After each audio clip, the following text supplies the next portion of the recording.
It is 8:31 on February 9th, 2024. I will call this meeting of the Environment and Land Use Committee to order. Roll call committee members, let's go around. Stacy Klein. Dave Larson. Tony Munson. Andy Todd. Don Modera. And staff, Mark Carlson. Haley Passo. Kellen Nelson. Don? Becky Blood. Okay. We have certified that open meeting law requirements have been met with proper posting. We have a 19-item amended agenda. I entertain a motion to approve. I'll make that motion to approve. Second. Okay, motion made and seconded. All in favor say aye. Aye. Opposed, same sign. Motion carried. Has everyone had a chance to review our January 3rd, excuse me, regular meeting minutes? Any corrections or additions? Motion to approve. Second. Okay, motion made and seconded. All in favor say aye. Aye. Opposed, same sign. Motion carried. We will move right on to Dwayne then. So All right. from Thank you, Dylan. Yeah. Good morning, folks. So this is the time of year we go through the claims through the damage program.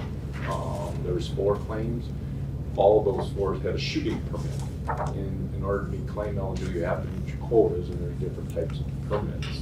So 2 of the 4 did not. So even if they missed by 1 deer, there has to be either a harvest exemption granted or denied.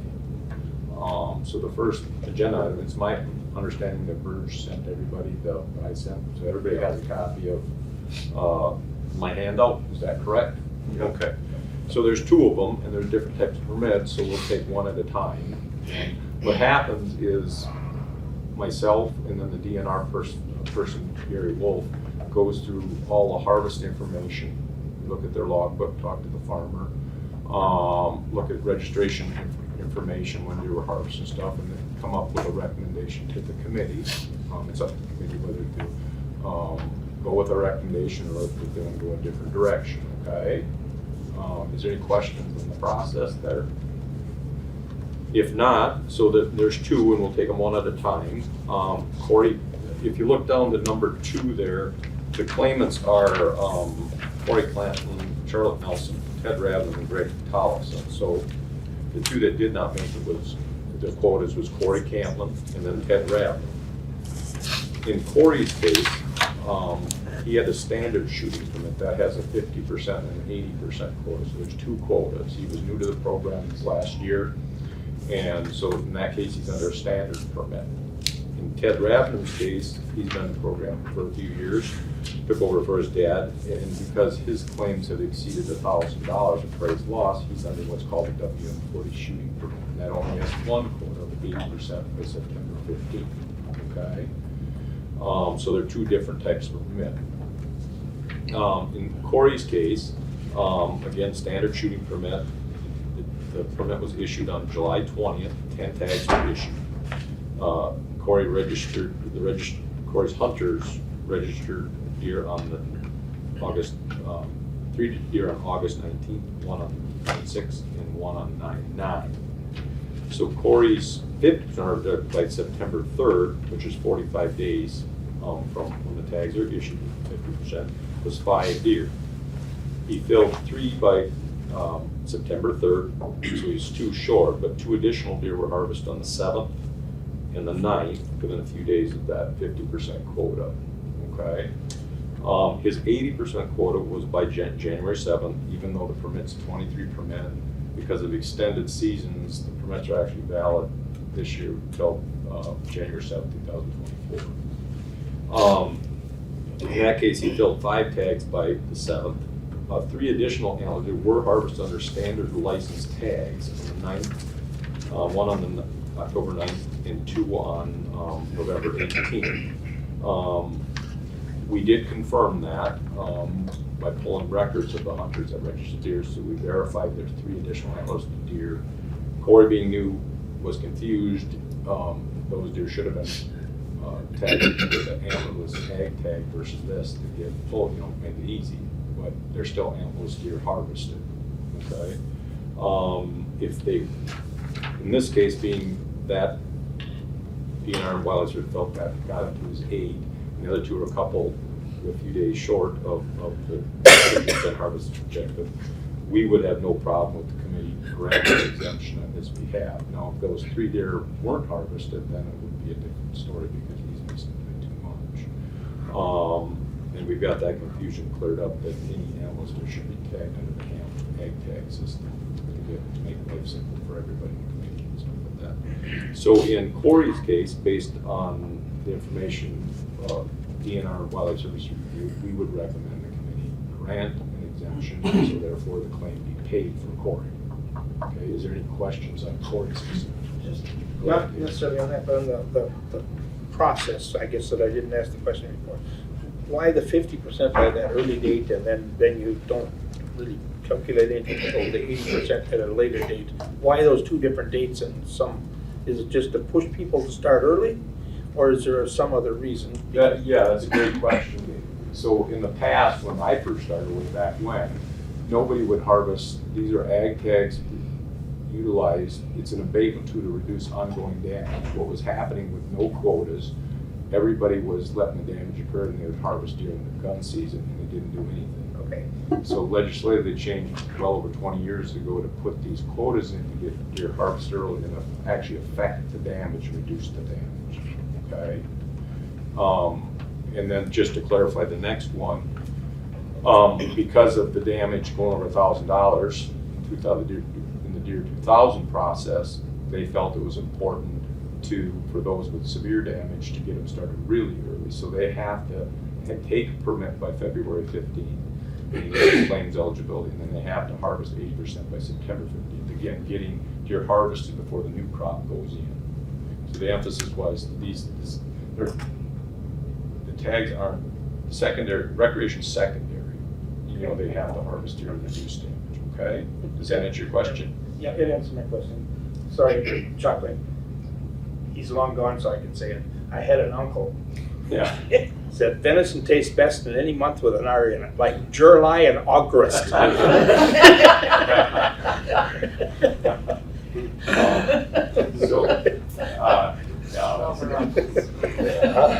So is there any question on Corey's? Any further questions? We'll deal with his situation first and move to Ted.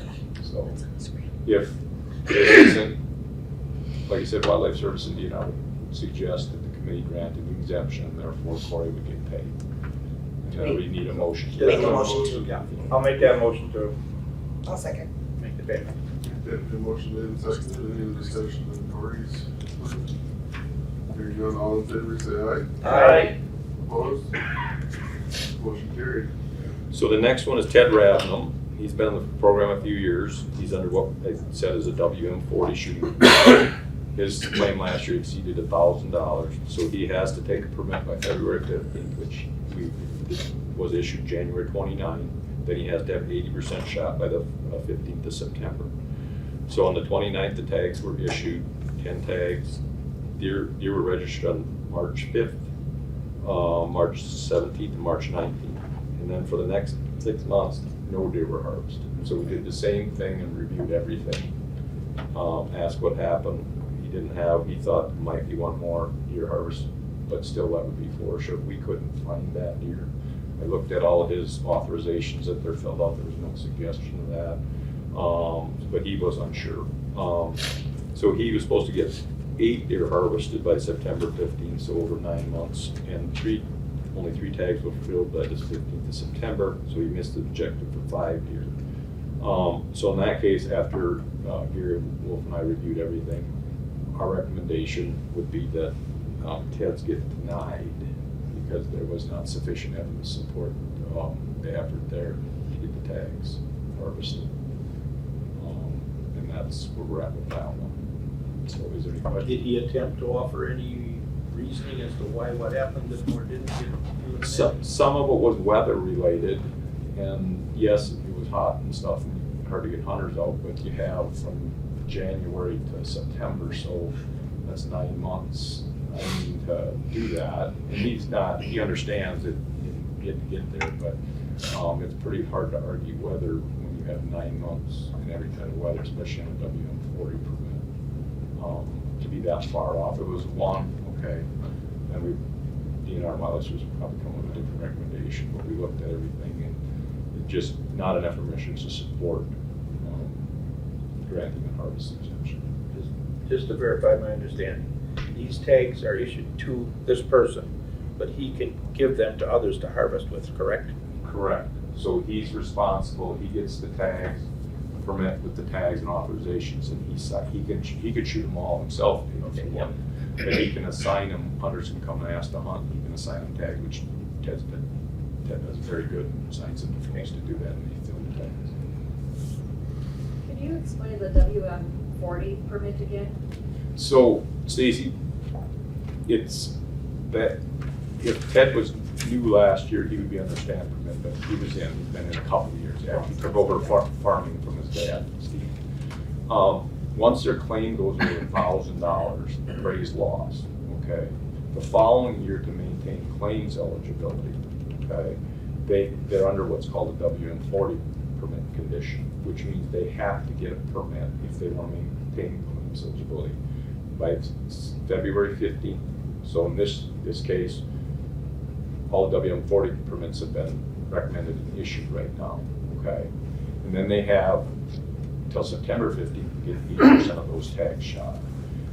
The logic behind it was during the Deer 2000 process, okay, they have a bad deer problem, we wanted to start harvesting prior to even the crop being planted because there's enough deer to warrant that, okay? And so that's how you get into WM40. So in Corey's case, he did go over $1,000. This year he's a WM40 permit, okay? Does that make sense? Does that answer your question? Yeah, and then as an ask how that works, so say he denied this one for Mr. Ramnum, then next year he's still, like if he has a claim, he's still WM40? Correct. Or, okay. Yeah, So because he that's just- still exceeded Yep. the $1,000. He already has a permit, Yep, gotcha, okay. okay? Yeah, that clarifies things. Who pays the claim? I mean, how's that? And we'll go through that, but Okay. it's state funded dollars, so Oh, hunters it pay is, it. okay. So on all hunting licenses, there's a surcharge. And any, I don't know, they're called bonus tags anymore, they're $12 bonus tags. A portion of that goes in and it funds the program.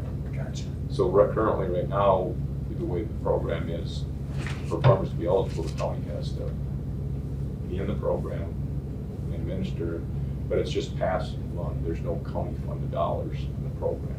It's just you folks participating in the program, and then the money comes through Trempealeau County, and that as is for every county. Okay? And then just to clarify, the reason we're not talking about the other two participants is because they met all the requirements. Correct. Okay. That's pretty cut and dry, dawn after that. Okay. So So they gotta pay to get into this program, or they just, no, they just, no, it's a program. If they feel they have sufficient damage, then they can enroll in the program. Okay. Because it's underfunded dollars, and if you get a claim, you have to allow public hunting access on the property. Okay, and that's just these. Now, there's another Act 82 permit that's out there that they can get that, they waive any right to a claim, and then they want to allow public access. Do they have to somehow make it known that they have to allow public access because they're in this program? When we enroll them, Dawn, it goes on the DNR website that who's in the program and where hunters can get access. There's actually, we upload maps of the farms and everything. Do they have the authority or ability to deny someone? If they meet their minimum hunting requirement that day, so let's say their minimum hunting requirement, which is based off huntable land, okay, for deer. If, let's say it's 4 and they have 4 actively hunting, they could deny access. But it's the presence of, so if one of those, and that's in the morning, one of those hunters leave, then there's one spot open. Okay. Now, there are other grounds, reckless conduct, stuff like that, threats and stuff like that, damage to property, then an individual hunter could be denied. Okay, thank you. thank you.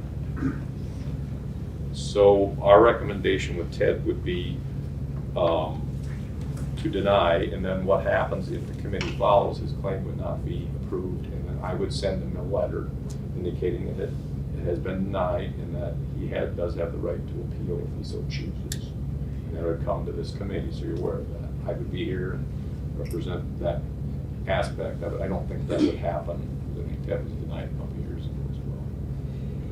It is, so then under that, I think you probably answered my question, but if he was denied a couple of years ago, it doesn't limit his ability to continue to be in the program subsequent years. No, the only way, if you don't fill your quota, like Stacy's question there, he still met the requirement, if he wants to be claim eligible this year, his appraised loss was over $1,000, he would have to fill.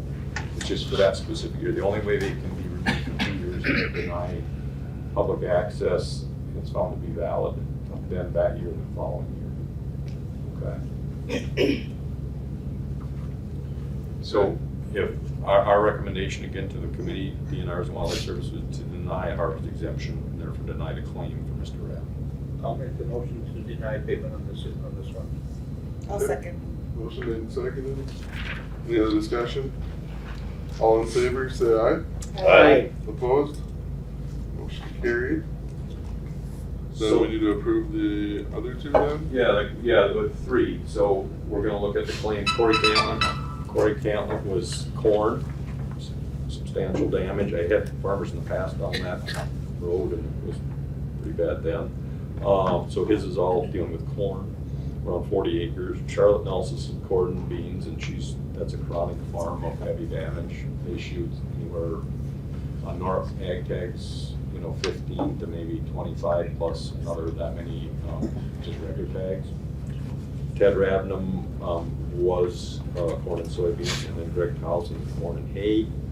And that's a chronic farm as well, and he shoots this year. I think he shot 32 in ag tag plus 20 some on a home tag. So those are the crop types. So is there any questions on any specific claim or anything like that? So is all this damage from deer? Yes.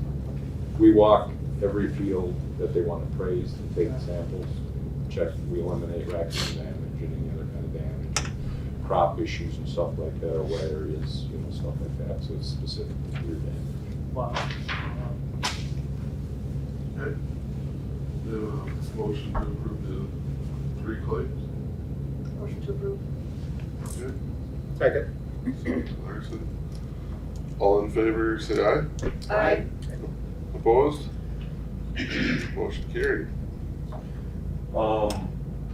So, the next thing, I'll get you a sign at the end, Kellen. Yep. Okay. Just an update on the 2020 deer donation program, the final numbers. I have 54 listed, and we're waiting on some stuff, and last night at 5 o'clock, less stuff came in. There was actually 92 deer. Wow. We have to, if there's discrepancies, we audit everything the processor puts in, with 100 people donating, sign and stuff, where the deer was at, 100 ID numbers. Once, if there's discrepancy, we have to verify that and make everything's correct. So the invoices like Amy got has some red marks crossed and stuff out and stuff like that. It's because certain deer were not eligible based on the rules to be paid for. But we do all that, and then the invoice coming in to the Trempealeau County is correct, that to be paid. So there's actually 92 deer, which is good relative to a little up from last year at 83.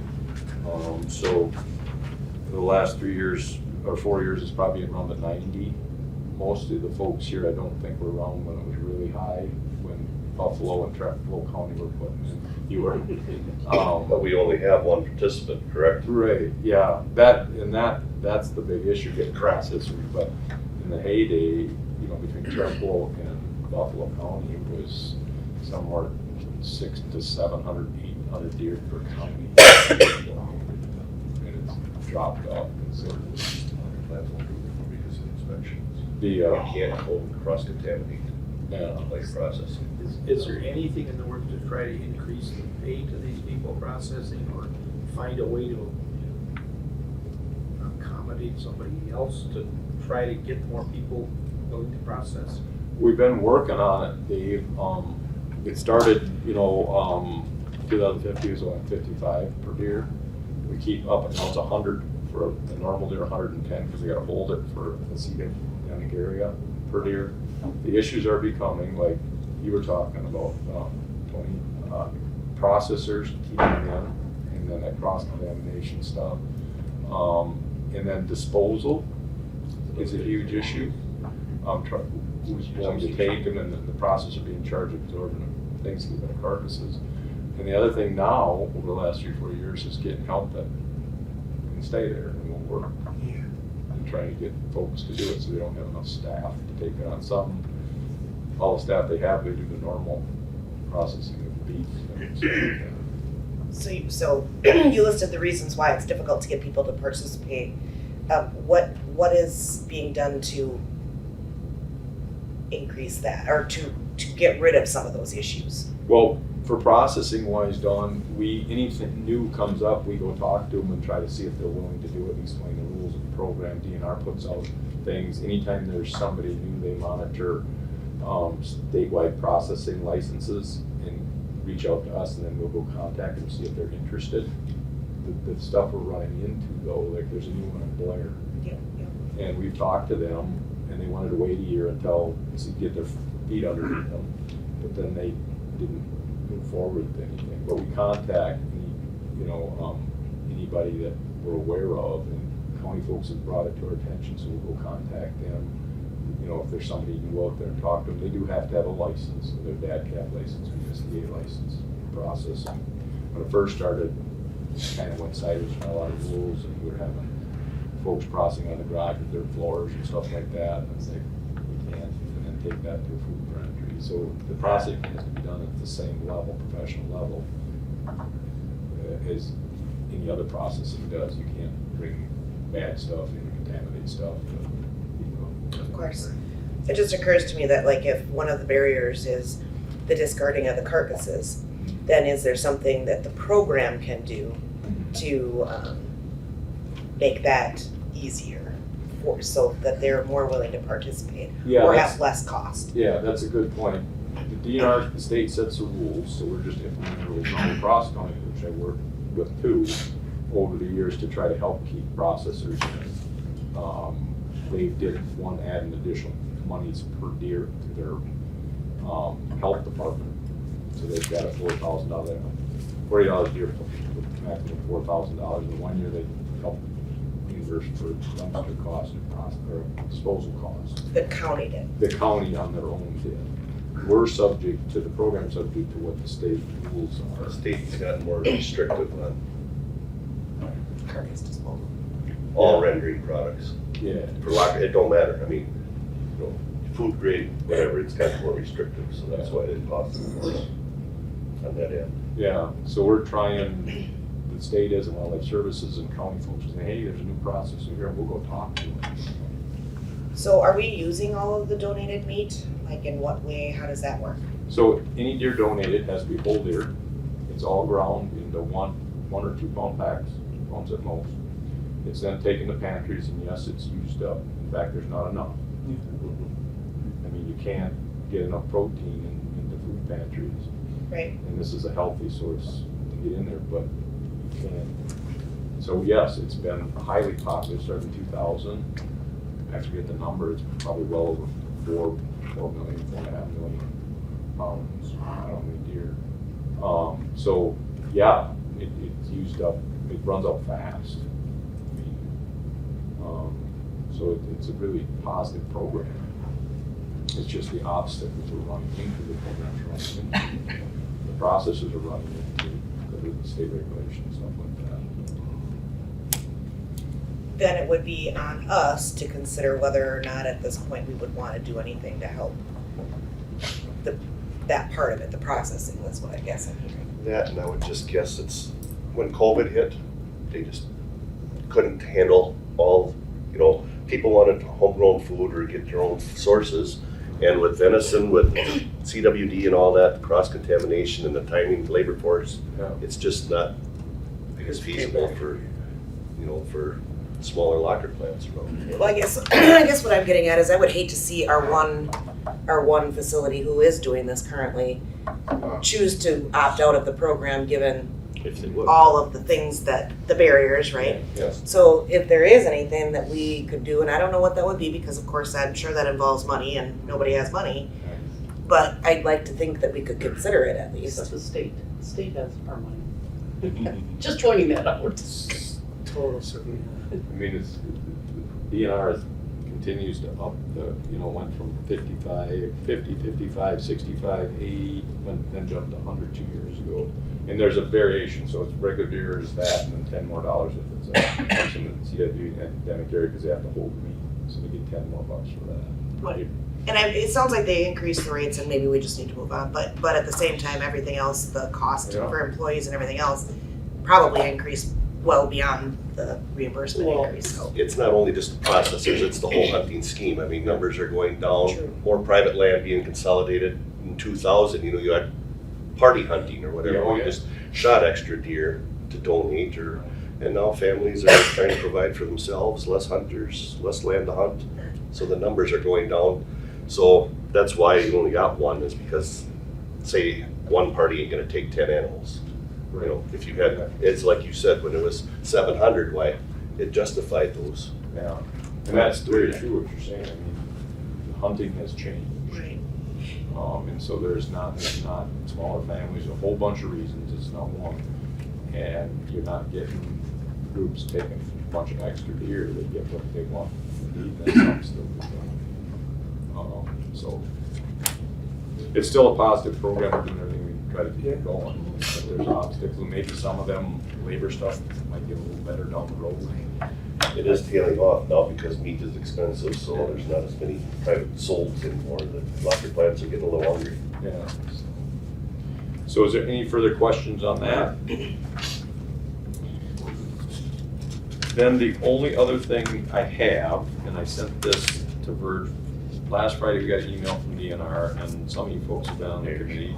There's a legislation out there that about how to, one that deals with bear issues in northern Wisconsin, Ruskin, Sawyer County started with, but the last few years this legislation keeps coming up in one way and basically deals with a bunch of bear issues.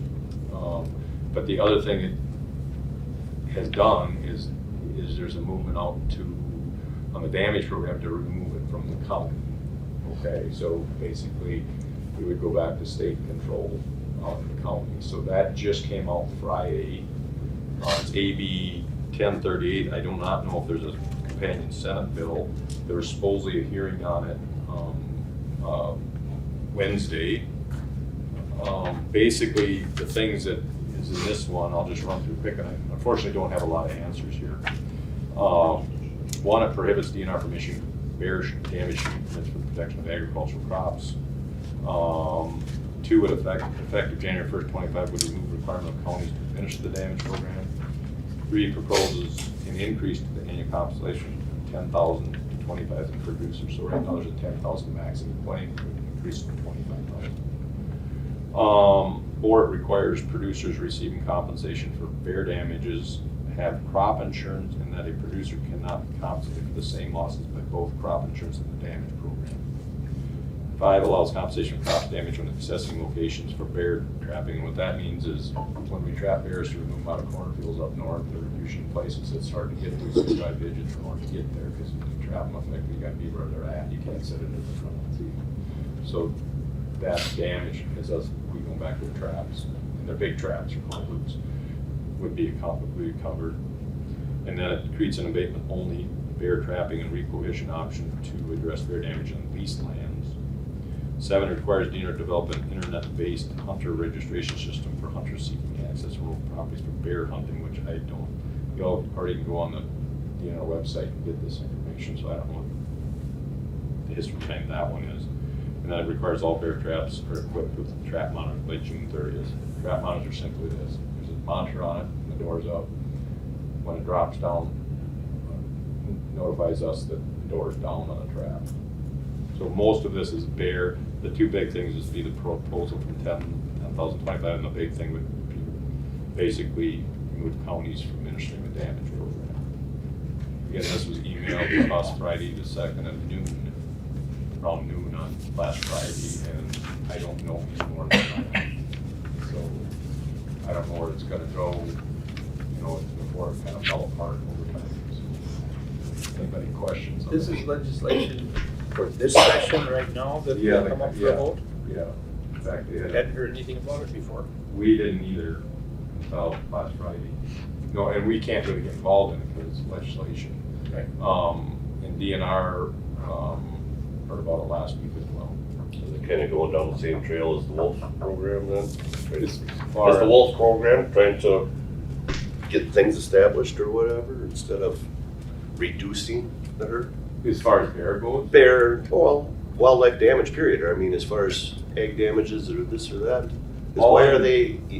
all I know here is that, I know the Wisconsin Bear Hunt Association involved and some members of the farm. It's almost like they're promoting it though, instead of like promoting bear to get established around instead of.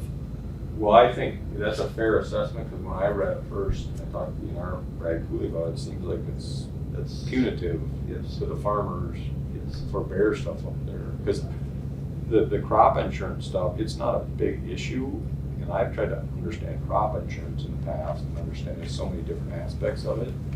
I don't know how you would even monitor that and try to coordinate that. I mean, and at some point, when I first started 30 some years ago in Clark County, their FSA was doing that, but pretty soon each side would be pointing fingers on who's gonna pay first.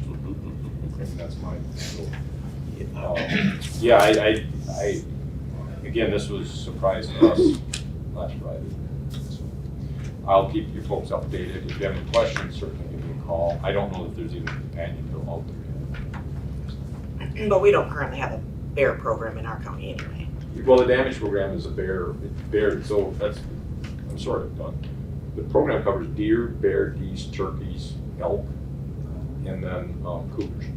That's kind of a goofy one, but, and that wolf is a separate thing. Yeah, but those are the species eligible. Raccoon's not eligible because you're not subject to license proceeding. If you have one, you have a problem, you can deal with it. They're very damaging though. So, but I got to mention that. So yes, if I deal with beekeepers in the county that get fencing to protect their aviaries from bears. Okay. Deal trap bears and stuff like that. As far as ag damage, not really.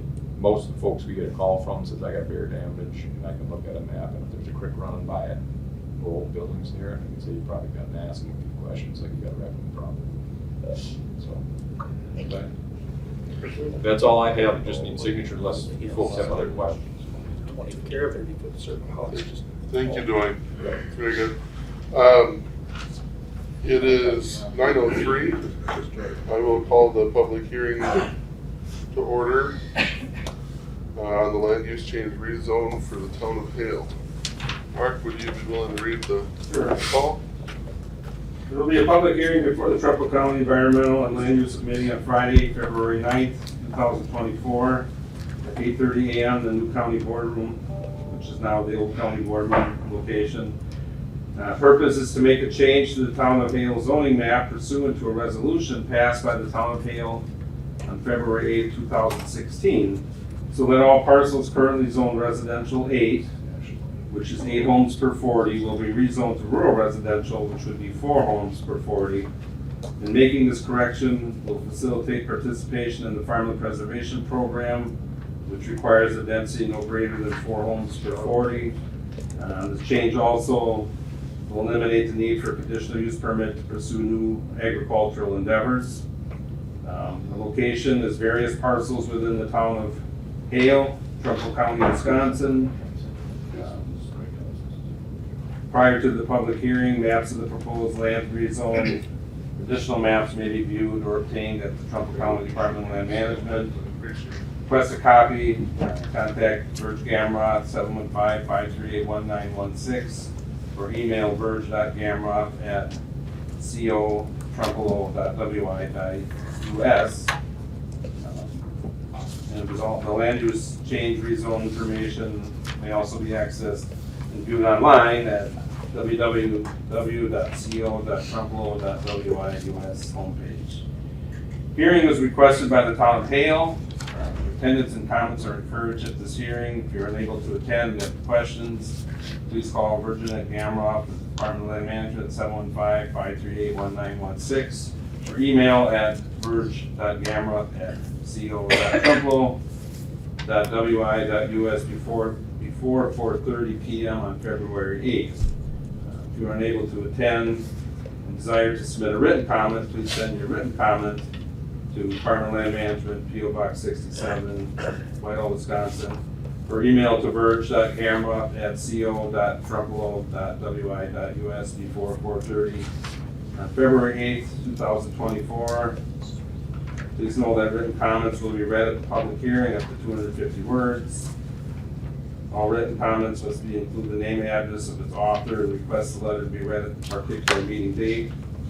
Any special interest groups or expert witnesses will be allowed 20 minutes to give a presentation and must register at least 1 week prior to the meeting date by calling Birch Gamma, the Department of Land Management, at 715-538-1916. Thank you, Mark.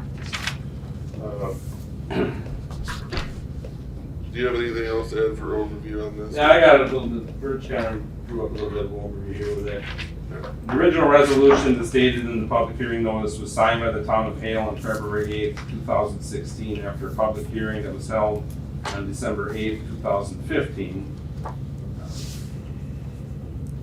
Town of Hale filled out a petition of map amendment and requested by Corp Council, and it should be in your meeting, you got that in your meeting packet. It was filed with the county clerk, the town of Hale clerk, and the county board supervisors for the town of Hale was notified.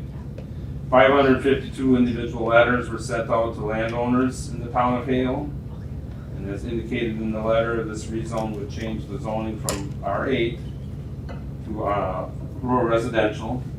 It would remove the requirement, the conditional use permit for agricultural uses, and it has no effect on farmland preservation.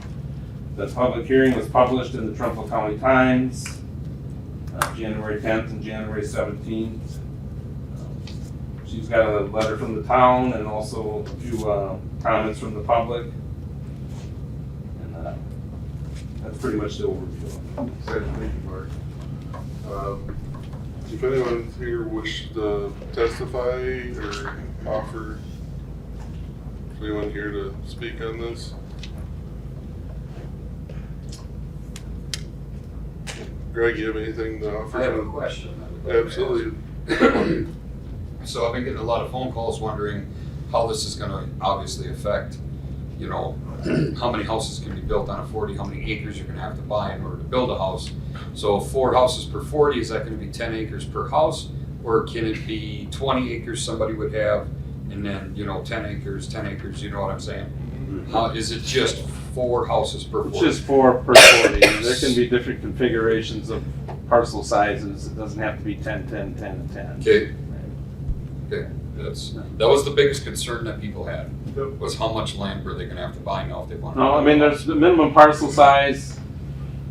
I don't know what it is specifically in the town of Hale, but let's just 5. say it's, okay, I mean, 5 acres. and that's the minimum lot parcel size. I mean, you could have one that's, you know, I thought it was 2, but just say whatever the minimum size is, the other one could be 22, the other one could, you know, Yep. it's just that parcel.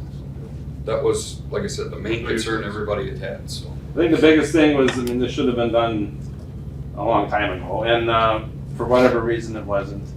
And, you know, we had an individual come in that wanted to put, or did put up some chicken coops.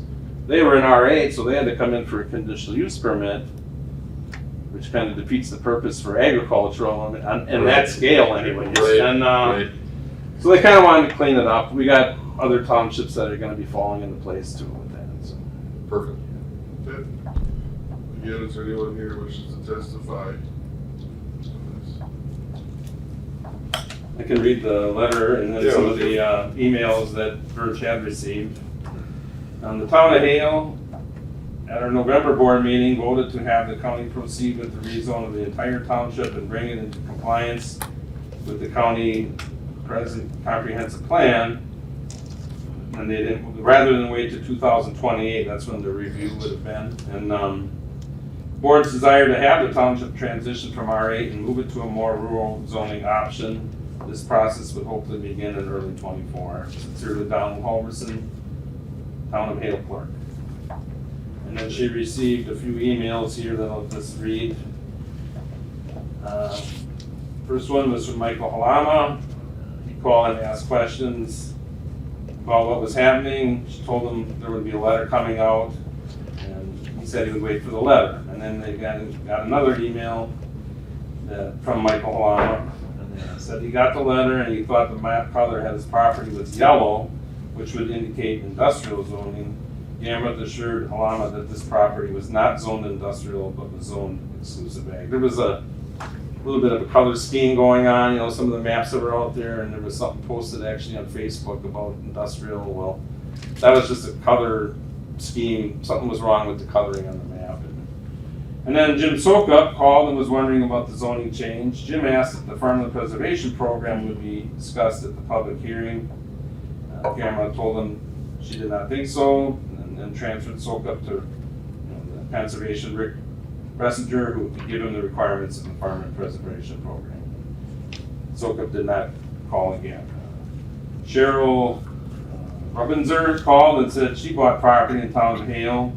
In October, she had horses and wondered if the zoning change would affect that. And Gamma told her it would not affect her having horses. In fact, this type of rezone actually helps that scenario. But then Paul was in and wanted to know how the new zoning would affect him. He asked how many houses he would be able to build on his acreage with the old zoning, and then the new zoning. Gamma gave him that information. He was told the change would have no effect on farmland preservation program. And he seemed to be good with the information we received. Ron Alana called and said he probably wouldn't make it to the hearing, so he asked about the zoning change. Grandma told him that only the north parcels of his property that are zoned R8 would be changed. The south parcels that are EA would be not affected. Alama asked if he wanted to build a house in the future, would that be an issue?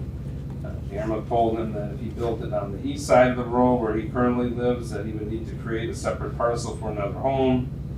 If he built a house on the west side by virtue of the Highway 93, he could build a house there with no issue. Lisa Mayer called him what industrial was, and reiterated that this was not industrial, it was exclusive ag.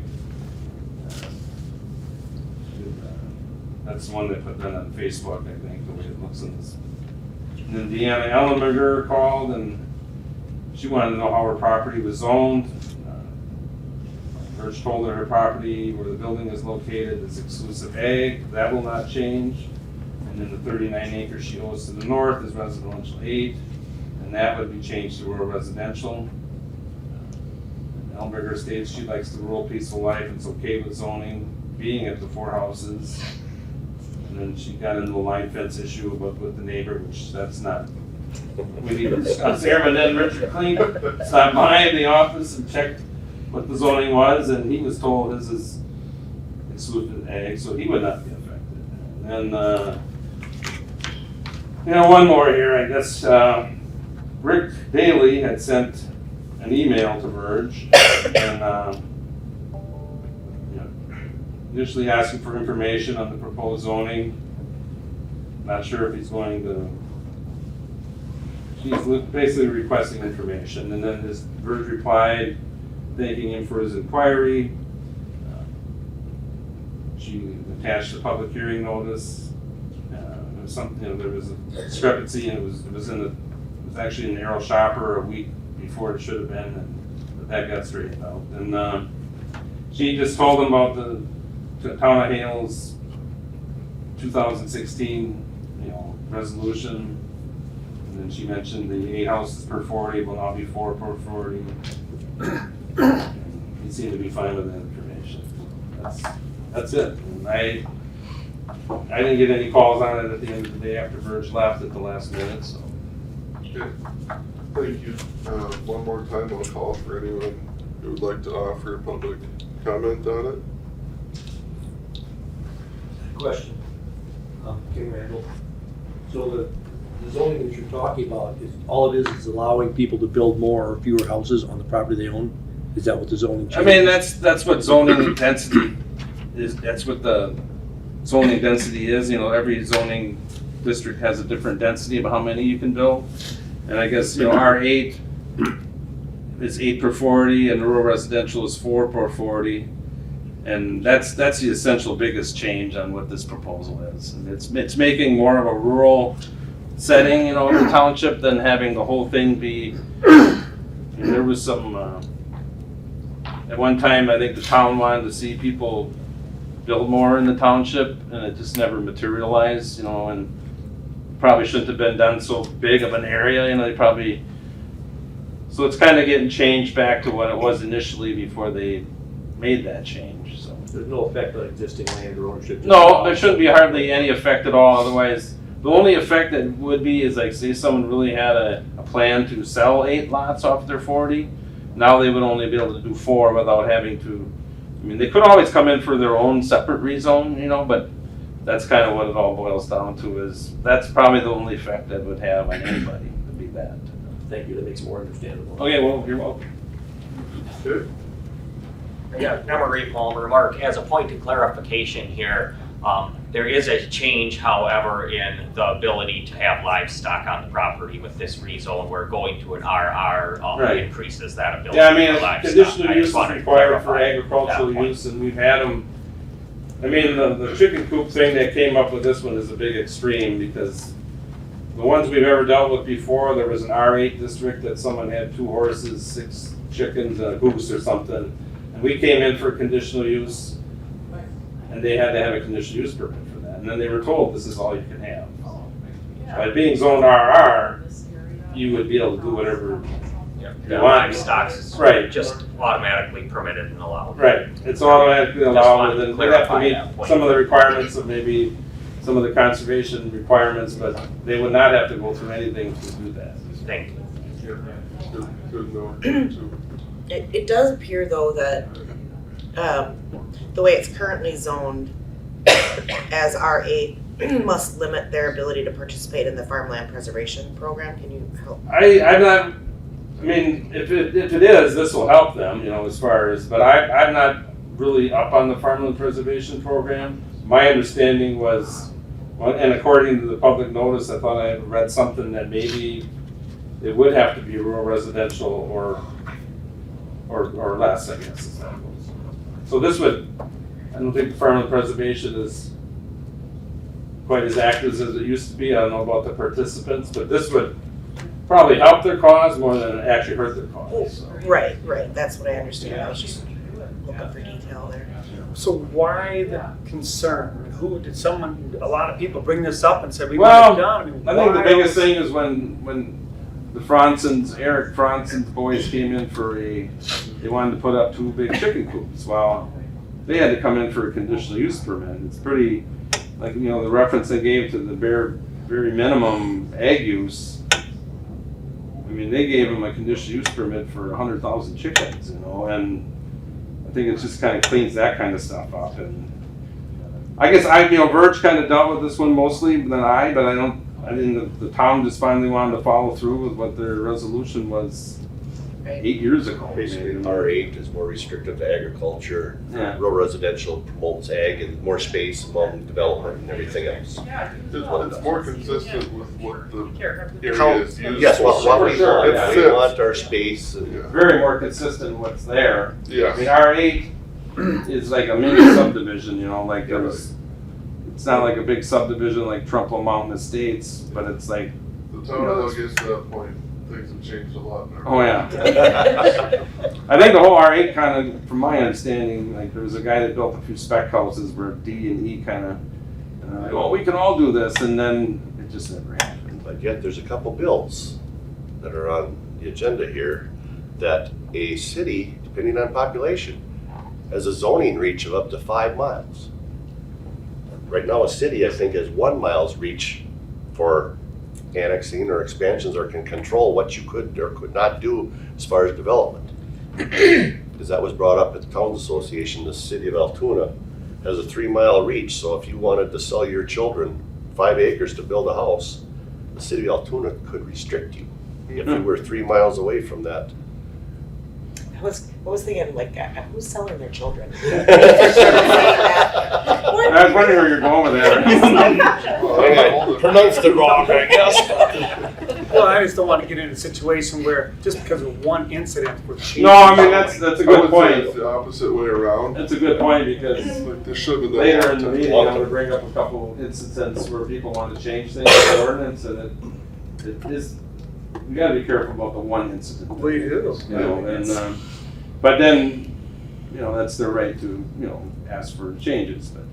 And But then- no, it wasn't one thing, it was just a cumulative thing that, and then it should have been done a long time ago. I mean, they should have, when they passed the resolution, within the next couple months, it should have happened. Shouldn't have originated in the first place. Yeah. They were the only township that actually did that in the whole county. Yeah, I mean, I guess I always question why they're allowed to do that, but I mean, townships can do what they want if that's what their At wishes that are. time, that's right. And at that time, they had a pretty limited, people that had input on it all, and that's what they all wanted, you know, there's only like 6 people there, and nobody showed up to fight it, you know, and so they like, okay, we'll do it, you know, and. But expansion's good too, so I mean, maybe that's. Within where they reason go. it is, yeah. Within reason, you know, I think they were tax kind dollars of- is tax I dollars, think so.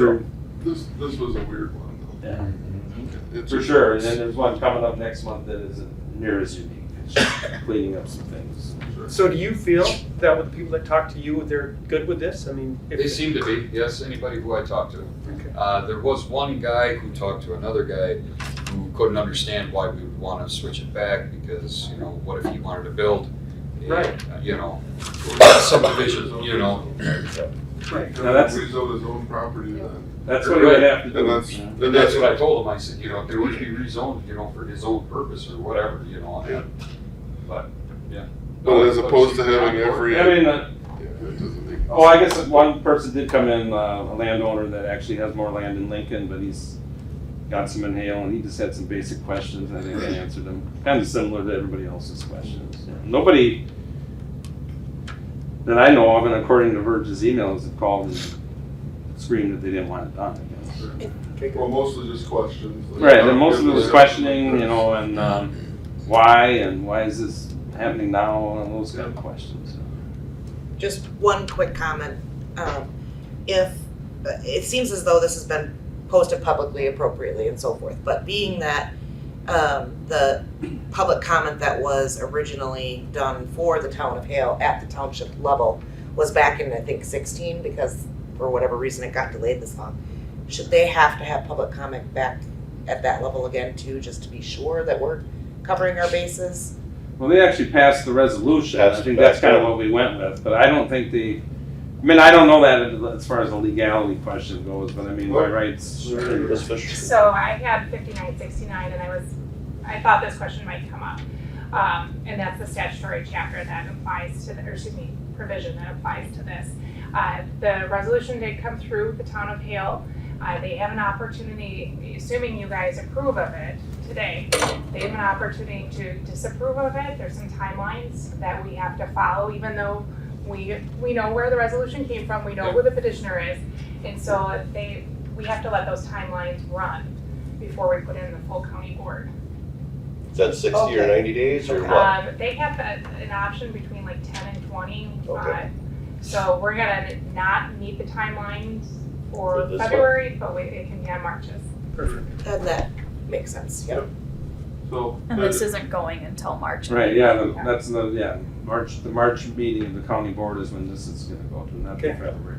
Well, before we do any more, I need to close the public hearing at 9:24. And I do need a motion to approve or for further discussion at least. Make a motion to approve the rezone for town of Hale. I'll second it. Okay, motion made and seconded. Discussion. Any other questions on the matter? Hearing none, I'll call a vote. All in favor of approving this rezone, say aye. Aye. Opposed, same sign? Motion carried. I'm gonna pass this resolution around. Okay, thank you. Next item. Oh, introduce Becky, our new county administrator. Hello. I'm introduced. Welcome. I'm Rebecca Blewin, also AKA Becky, whichever you'd like to call me, that's great. I am very happy to be here, excited to be here. Have had a lot going on in the first 10 days, and I'm just really excited to continue and just full steam ahead. It's good stuff. I'm really excited to meet everyone, and just thanks to everyone for your welcomingness. I appreciate it very much. It's great to be a part of Trempealeau County. Cool, thank you. Yeah, thank you. Okay, Item number 9 is confirmation of our zoning administrator. And so this would be Must have been buttoning nice up. days now, yeah. And I It's fine. formally appointing Mark Mark. as our zoning administrator. No. We need to have one. I'll make Yes. that motion to do that then. Second. Got it. Any discussion? Bill, I, we're Sue. did you, see the email I had sent I out? did, and so what does that change with regards? So when the county board had chosen to adopt the administrator, and there is a statutory provision again in that 5969, it's 10B. The appointment is actually done by the administrator, and then it is subject to confirmation by the board. And so what maybe would be best would be to bring this back next month to let Rebecca look at it a little bit more. I know she's been here about a week. So just to give her a little bit of time to figure that piece out, but then to schedule this, or maybe April, I don't want to presume the timeline, but I just know statutorily we need to have We a do zoning need to have one. administrator. Yeah. And so we have designated for Tim and I, and then maybe Tim consulted with you after our last LMU meeting that we need to have one. Yeah. So, Can we have an interim? I and think that's you what can- he is at this I think point, you can vote to have them as interim, but if you're gonna actually, appointed. it has to follow the statutory procedure. Right. which is So also Becky has to required under appoint. ordinance. Yeah, so can we, at this point, Make a would motion. you be able to amend your Men, motion? yep, I'll make mine, yes. to make him an interim. He's already interim, though, isn't he? Or Well, Well, it's official, official. official interim. Okay, then I'll Yes. make that motion, make him official interim. Okay. Any other discussion? Hearing none, all in favor, say aye. Aye. Opposed? Motion carried. Okay, so who was the first and second? Todd, second. Okay. Item number 10, the zoning update. Well, there's a few things that might either fall under this or what's coming up, but I guess I received a letter from the town of Albion yesterday, hand-delivered, that states they want to reinstate, there was a section in our ordinance that was called transfer of density, which allowed people to transfer the density of one parcel to another parcel so they could build on it without having to split it, or they could split it without having to rezone, I guess is what it went down to. And I just got it yesterday, and so that's one topic that, we might want to have on our, try to get going for the April meeting probably, because the deadline for the March meeting is actually today. So, and then there was another individual that came in, and we have an ordinance chapter that deals with campgrounds, but it specifically mentions like trailers, tents, RVs, and these people are proposing, multiple camping cabins around their property. They would still have to meet the same requirements of the campground. These cabins would be inspected. It's a requirement for them to be inspected as a UDC requirement. But in the past, when somebody wanted to build a cabin, we called it a dwelling, and they had to be a separate parcel. This would allow these individuals and future individuals that had a campground notation, we're talking hundreds of acres, these are spread out, there's like a dozen of them, and I guess I would like to entertain adding camping cabins to the definition in the campgrounds, and that way they could be used as a camping unit instead of limiting it to more of the trailer and tent type of scenario. I just told them that I would broach the topic with the committee, and if necessary, we'll, I got definitions from the state that camping cabins are actually identified from the state in the campground statutes. And I think it would just fall right into our campground section of our ordinance. We would just have a little paragraph that addresses those, because there's size limits, stresses they have to meet UDC requirements, and obviously septic and all that kind of stuff. These are all gonna be, at this time, they're not gonna have power, unless they have a solar panel that runs lights or something, but, they're so secluded that there's no power to these things, And they know all that too, so, it's something that came up, and it's not saying it's not gonna come up again, so, we could plan for future endeavors of what people are gonna be doing with their property in the future. So are you saying you're putting it on the agenda for the I mean, I'm gonna get it on the agenda as soon as possible, just get something drawn up and, you know, we have to have a public hearing notice, just like we did with this rezone thing. And also, you know, if we're gonna go with town's wishes of Albion, that would be a public hearing notice, you know, and then there's another one next month for sure. The town of Gale is gonna go through multiple rezones based up, you know, like town of Hale did today, but it's not quite as, all it is making commercial properties commercial, making a subdivision zone properly, and then the institutional, which would be churches and like a cemetery. That's the majority of them, that's the changes, and that'll all be posted in the public hearing, and that went through the town of Gale like 2 months ago. They did a resolution, you know. They just want to clean up their town comprehensive plan too, you know. So, I don't know how many public hearings, we used to have back in the sand mine days, they would limit 2 public hearings to a meeting. Well, these public hearings obviously don't last as long as the sand mine, so I think we could have them all in one meeting. You know, they're pretty simple, or should be brief, I guess. Well, another thing I would have to add to that when we do get to that point is, you know, okay, I'm setting this campground up for hundreds of acres, Yeah. and then build them all, get everything good, and I'm out of the campground system. I'm done. I'm gonna close it out. Well, I So, mean, you know, it's- then I got houses all over there. yeah, that's the problem with those types of things, you know, because everybody give them an inch, they'll take a mile, and all of a sudden they'll have 12 rental units on this property, you know.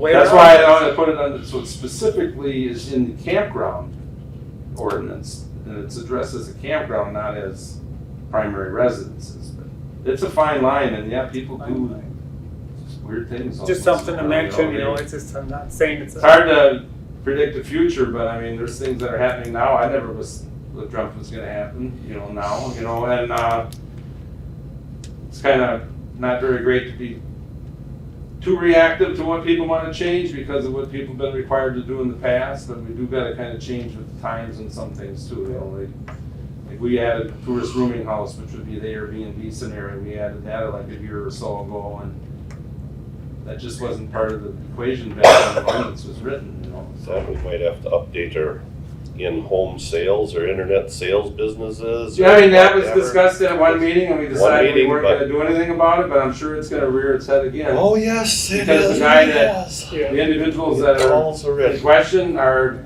still not in agreement of, you know, and The fence is being put up inverted. I mean, the post's gotta be turned around to his Yeah. property, and That's well, he's kinda- laying out more material, so we gotta address it before he finishes. well, I told him that, he knows what he knows. Okay. I mean, I told him the my minute I phone's see ringing him, off the hook, and he well, called Kellen's, me. yeah. Because he says, well, we need Kellen too. I says, well, we're both there, but, you know. The minute I Talk seen him about starting lunch. his fence, I told him, I said, you know, it's supposed to be facing the other way. So we stopped, and that was Yeah. last fall, and then they were complaining about the fence. It says, hey, the fence can be whatever. it They can did be. talk with the town of Burnside, and they got some concerns with on-street parking with 93 there, it's narrow. They said, Yeah, I is it talked to- possible to make him park at least in his property, so. Well, I mean, as of right now, you know, the decision was not to address it, but if we I know, do, that's what I mean, we Yeah. gotta and address we say we future. give them a conditional use or something like that, we would Yeah, it's gonna require, be more. It's gonna. yeah, we would, like, say it did become a conditional use requirement, then we could say you can't park on the street, you gotta park in the driveway. Because, yeah, I looked at their zoning too, and that's not designated as commercial. However, we wanted to classify that for the amount of material that he's dealing with. Is he a business? You know, Yeah, it he's ain't a one or he's two or three item deal. It's a long list. Yeah, I mean, I haven't really looked into how much he's actually selling, but it's probably more than what we think, you know. Well, that and the bylaw says theoretically, an in-home business, you can't store material outside of the home. And he's got outbuildings that he's Yeah. got stuff in. I mean, because I did my homework a little bit. Well, all I've looked at was, we Try did to bring it to appease these the, people a we little did bring bit. it to commercial, or we did bring it to the committee, and. We did, and yes. I remember we They, I mean, discussed at it. that time, we decided not to Address it too go much. too right. far, but I mean, we certainly can pick it up and run with it again, because it's not going away. No, it's You know, not. and, if it has to be dealt with, it has to be dealt with, you know, and I guess as far as the outside storage goes, I mean, that isn't some of our ordinance language for some of the indoor maintenance and repair businesses or farm/home business. Right. This one here, I mean, It's unique. it's unique, yeah. I mean, it's never gonna go away and, No. or to everybody's liking, put it that way. Right. Never go away, you know, but, that's another thing, you know, the online stuff. But then all the stuff on the street, you know, the police or the sheriffs were, you know, it's not saying that people can't park there. No, But if we ever had it addressed as a conditional use, we could make that a condition. You know, we've done that with other. well, that's what I mean, yes. Yeah. And we probably should have did that with. Yeah, we probably should open that back up to see if we can find a way to have a happy medium of some things outside for sale versus everything being inside, you know? Right. That's kind of would be the problem. Because in town of Burnside, because when I talked to Jason, he says, well, yeah, I mean, we even asked the state, you know, what restricted visibility, you know, how close can you park to Highway 93 or have things there, which it's not there constantly. But Right. sometimes, you know, they say. I did talk with the DOT on that one, and basically they don't want anything in the right of way, and he had to move his boat like 7 feet away from where it was. No, and then, yeah, the last time it was a big truck and trailer blocking for a I mean- couple days when it was cold, and I mean, Yeah. it ain't a pleasant neighborhood. No, it's one of the more unique ones, but that's. I just like was I told guess. to try to bring it up. Do we need to add it to the agenda for the next? Or sometime in the future. Sometime in the Gotta future, we'll research just this have a to little see bit. what's all gonna be on our next agenda. Yeah. I think that's a future agenda item for sure. Yeah, I think it should be too. I don't think we can avoid it again. Because I know Mike was working on that. Yeah, I'm gonna give a few other people some phone numbers for him to call. Aggravate daily. Yeah, I mean, everybody has the right to voice their Correct. opinion. But, you They know. do, yep. Squeaky wheel gets the grease speed. But I mean, like you said, it's gonna be more and more in the future. People are gonna start doing that more. Yeah, I don't. Truthfully, I it's definitely quite agree with common that. that he just happens to be in a really densely populated area. Dense, and he's got more than one or two items at a time. Correct. He's Right. got. Well, I can go to others that live in more rural settings and do the same type crap, but Oh, their sure. neighbors are far Oh, enough sure. away. Far enough that away they don't know, correct. Plenty of That's them right. out there, but I don't want. I'll know about them when they're told about it. Right, that is the way I think to do it. So Yep. go looking. Yep, okay. Okay, anything else on zoning, Mark? No, not really. I mean, we're just moving forward with the way that everything is now in the office. You know, we want to make changes to our ordinance that are deemed necessary, and then, you know, go through with the township's wishes on some of their comprehensive planning type stuff, and keep plugging away at, you know, what we do in zoning, and, you know, move things along as quickly as possible. How about the city independence and all that with High Crush and the new, we don't have nothing to do with that since that's the city independence I would deal? say that's probably just with the city of Independence. Good deal. With the Okay. reclamation stuff. Yeah, I remember reading something about that. And, Yep. and, Okay. High Crush wanted to get them to agree to something pretty quickly, so they, you know, they're not. They learned their lesson once, yeah. So, no, that's, But once they- they annex the city, that's Okay. not our problem. Okay, all right, well, thank you, Mark. You're welcome. Item 11, conservation update from Haley. Yeah, so last meeting, the question was asked is how like our county metrics are comparing to other county metrics. So I did dive into that a little bit and looked at kind of other annual reports that other counties put out. I did get a list of publicly shared annual reports, and I can always send that on. I would say if we were going to compare ourselves to Dane County, that we're here, they're way up here. Sure. So I don't think that's a good comparison. As far as like if we look surrounding like Dunn County, Shawano County, some of the smaller, more rural counties, we're fairly in line as far as dollars spent, number of nutrient management acres, number of practices going in. The types of practices, they do vary. Every county kind of has a different look on, hey, we're going to really focus on well abandonments, or we're going to focus just on grade stabilizations. So it all kind of depends, and every county has a different like initiative and getting different funding sources. Like we have county cost share where other counties do not have that either. So and I appreciate having county cost share because it is a wonderful source to utilize. So overall, we are sitting fairly steady with the counties that are similar to us in like size and ruralness, if that makes sense. Like if you look at Eau Claire and La Crosse though, because we're, in between, they are more urbanized. So they have a little bit more of a different initiative as far as like, we're gonna look at stormwater, where we don't have a lot of, big developments where we need to focus on like really big detention ponds or anything like that. So it's hard to say, yes, we're totally in line. I would say that we do have some of us, Jackson and Buffalo, have like the smallest staff-wise throughout the state of Wisconsin. I was looking throughout different ones. The rough size, I would say, is probably like 5 to 7 is about a good middle of the road. So we are, I would say that is, we're accomplishing a lot of things with 3 people. So I think we're doing well for what we have. So, and I can send the list of annual reports that I compiled if you guys would like. I just didn't want to bog it down here in the meeting. I think just when you share your annual report information, it's nice to be able to compare that to other like counties. So Yeah. definitely not La Crosse or Dane or any of those, Yeah.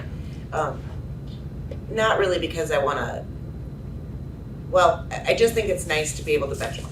Correct. Yep. Nope. I thought it was a great question, and I, looking into it, there's just differences between Right, each there will one. be. So, I found it interesting, and that we're not, too far behind, if you want to say that, and we're not like plowing forward like Dane County. They have a staff of about 20, so it's just a different metric. They are at a different level. So I appreciate the question, and it was, I can definitely forward on more of that information. So You should send that. Yeah, not a problem. A lot of counties are still working on their 23 annual report. So I apparently was jumping the gun and giving you guys all the information for 23. So a lot of that was 22. Some of them are starting to trickle in now, and I'll update it once I have more. So just as a forewarning on that part of it. Youth education, we had the poster contest. We had 89 posters this year submitted. Judges had a hard time deciding and making those determinations, but we sent first place in each category this year. So we had posters in each of the divisions, and one of them will be heading to state. So that was our 10th through 12th grade poster is going to be heading to state for our Land and Water Conference. That's when that one is.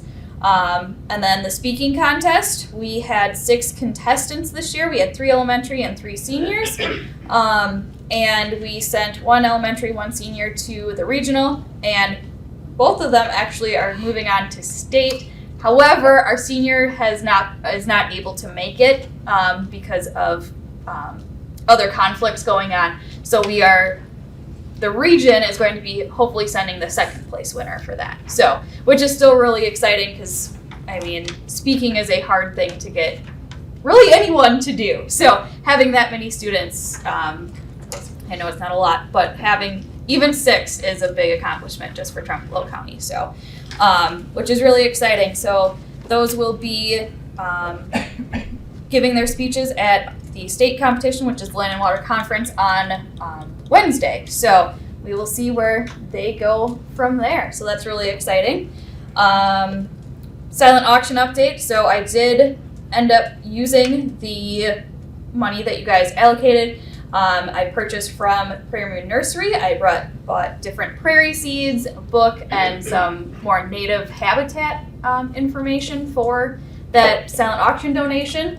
So that should be coming here in the next couple days, and that will be put onto the silent auction donation. So I wanted to let you know what I utilized that for. Conservation practices.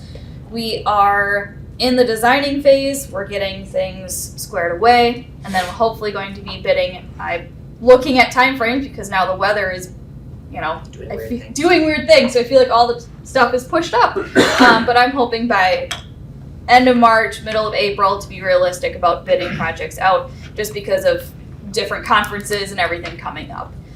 We are going to be working with Galesville, City of Galesville, for their water quality trading project, looking more at upland projects and not just stream bank protection.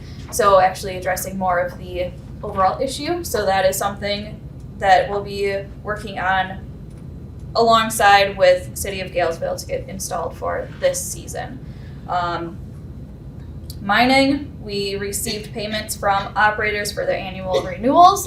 So we'll be doing the mining report to DNR here and needs to be in by March 31st. So we'll be getting that sent off shortly and getting annual inspections completed for those mining operations and moving forward with that. And my last thing is the conference, which I know will probably be discussed at the very end about our meeting date, because that is March 6th through the 8th. So we will probably chat about that more at when the next meeting date will be. So that's what I have for conservation update. Questions on updates? Any questions for Haley on that?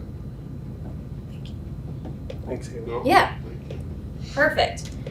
So item 12, Yeah, please review as well, it is. conservation project process.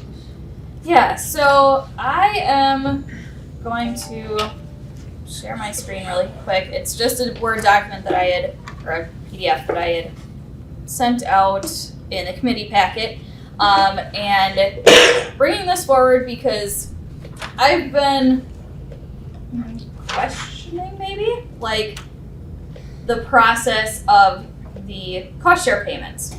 So right now, the current process from like start to finish for a conservation project is landowner applies, we evaluate the potential project, go out, survey, design, send out bids, accepts the bids, does the project, then we finish the project, then we bring all of like the payment or the bill then to the ELU committee for approval or denial, and then after that we then send the voucher for payment if it is approved. My question arises, what happens if you deny it? The project's in, this is done, we've already said we're doing the project. So I don't want to be the one to find out what happens when, if Are the you majority deny. of them grant projects? Because if the majority of them are grant projects, the They- owner pays for it and you get reimbursed Yeah, from so it if it's approved or denied. So the project is Yeah. paid for, it's just whether the owner gets supplemented. correct.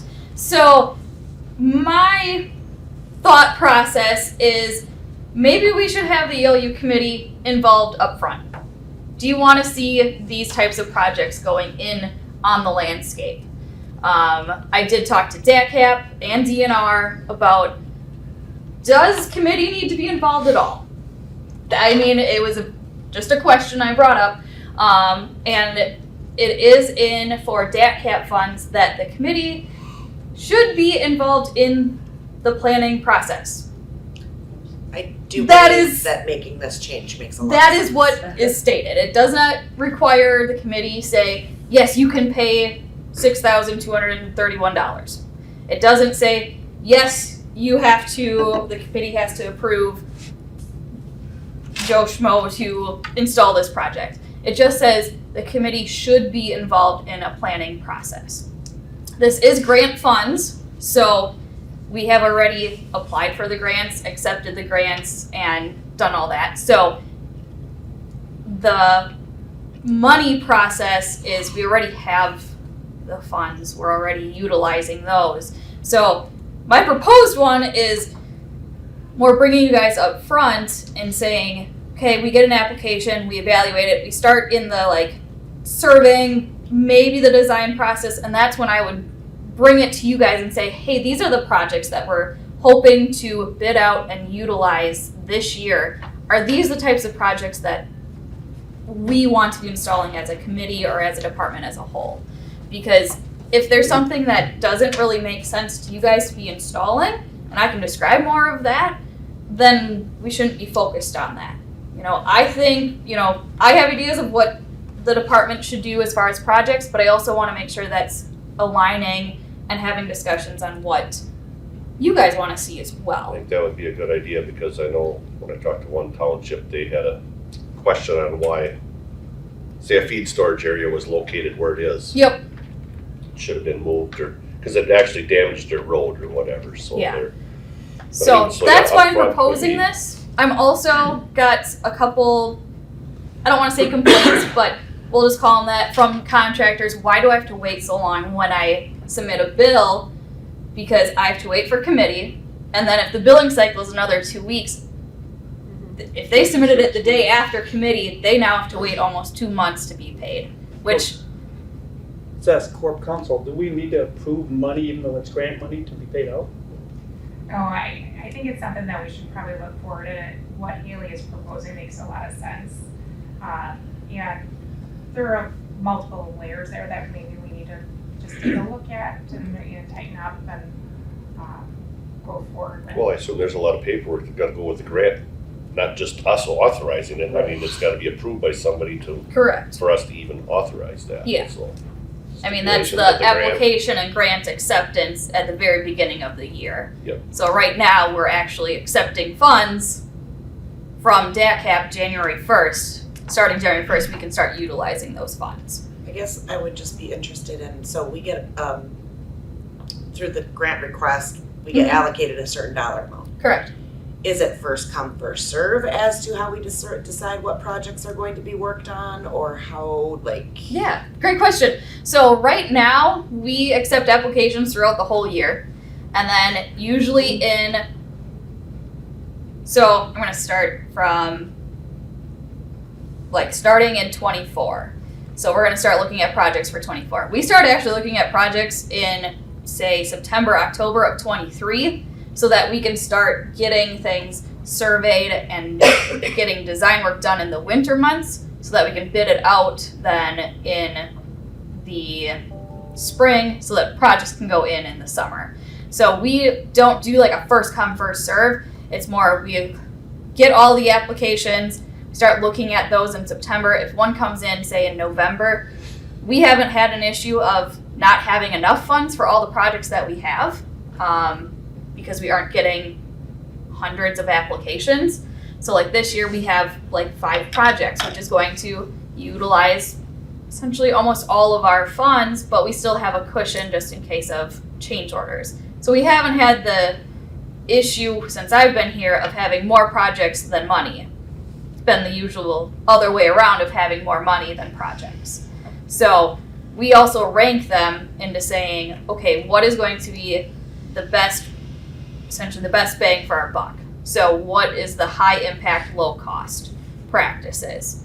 So installing like a grade stabe, yes, it might cost $20,000, but we're saving a lot of erosion.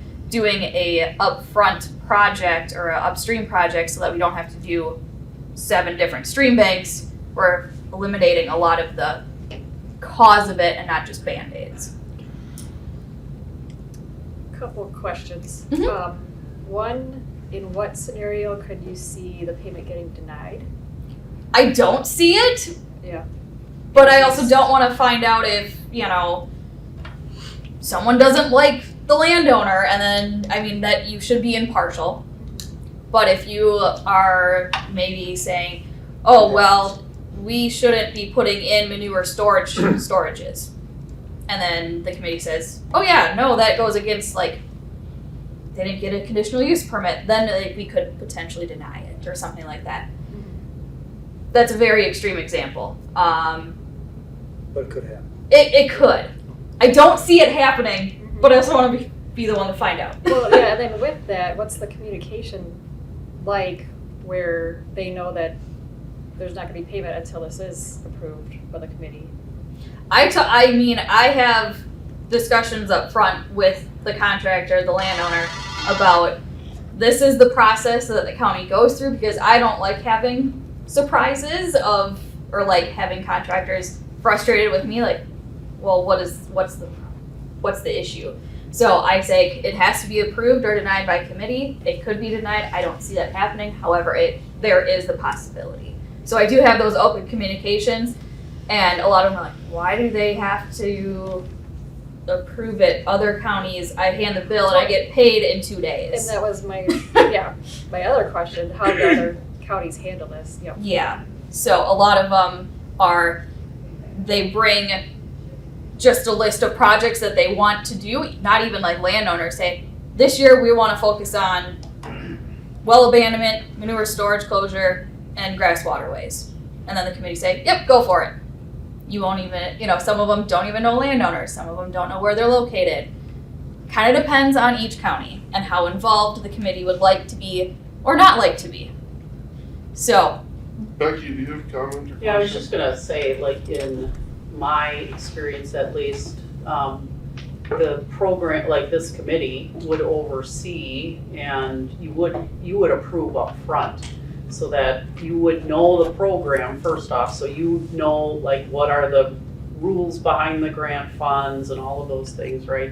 And what the program is, and then the projects would come forward to you.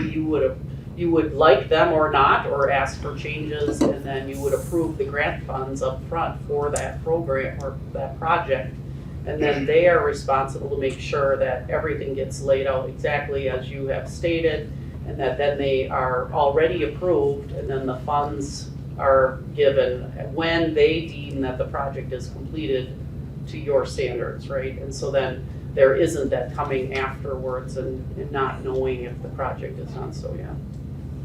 Yeah, makes sense. Well, Mr. Nelson, I'll make the motion to have a change, and that's what we need. Change procedure. Yep, absolutely. Good, motion made and seconded. Any other discussion from the committee?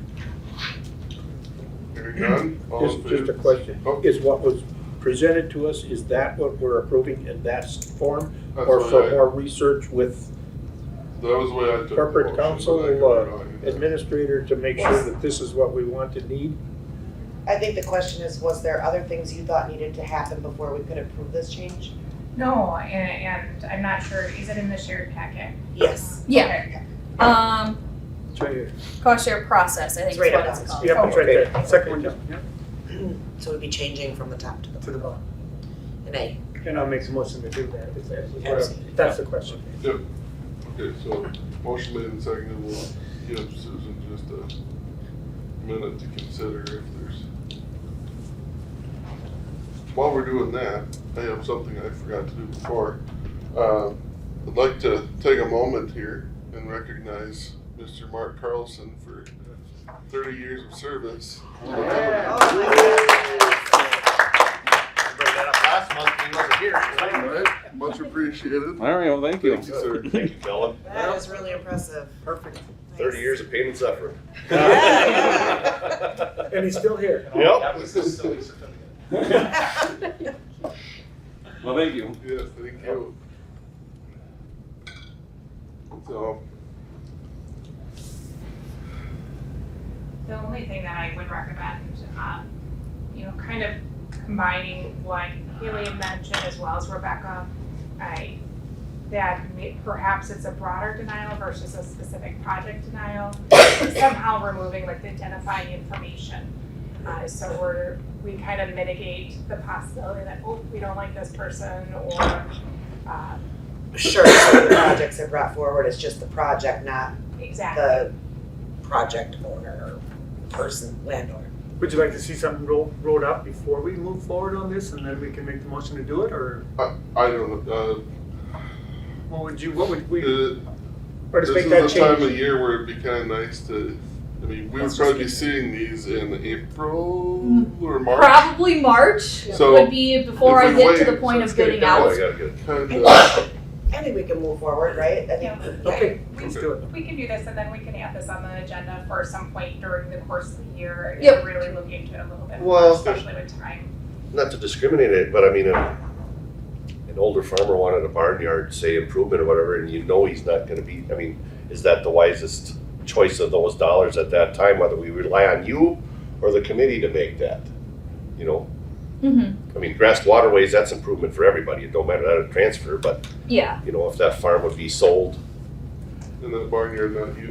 We just had that experience here now. All the money we spent over the last year on one now is, I don't know if it'll be utilized as we expected it to be or not, but it's over and done with. Supposedly No, there's still that's be so animals hard. there, but Of the animals, maybe, And we, supposedly. I don't think we're really supposed, I mean, as a conservation department, we need to look at as a whole ask about future plans and, you know, evaluate that, but I can't specifically make a determination on, No, I understand. you're old, I that. can't give, you know, I I can't give understand that, but I mean, So, to hide, well, I guess, yeah, I don't know how you term that, but I mean, So I don't have an answer today, but part of me, and I don't know enough about the grant requirements or anything, but it's something that we can look at with the contracts. Yep. To see, you know, that these types of responsibilities continue forward if the properties are sold. Again, I can't guarantee that. Yep. But I think that's something we can certainly look at.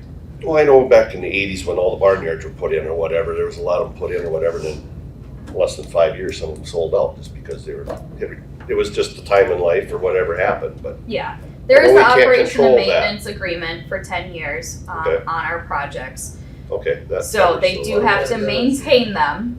Yep. If it's to the same utilization as originally intended, that's where the conservation and I need to have discussions about that with also DACAP and stuff, just because Okay. questions have been Brought up.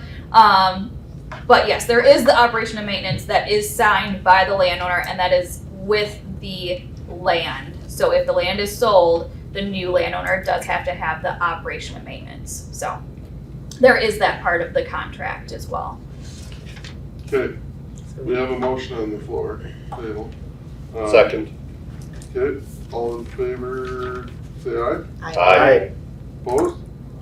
Motion carried. We will work on language coming up, Yeah. but we'll start acting now. Yes. Thank you. Yes, thank you. Next we have Amy with cost share payment requests. So we have 4 payments, 4 contracts. They are all the same grant recipient. They are all for cover crops. So this is a standard $25 per acre. The total amount for the 4 contracts, 1 grant recipient is the $4,874.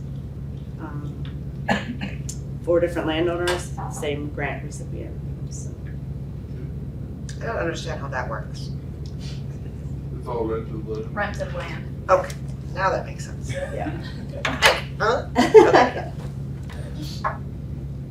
Any questions?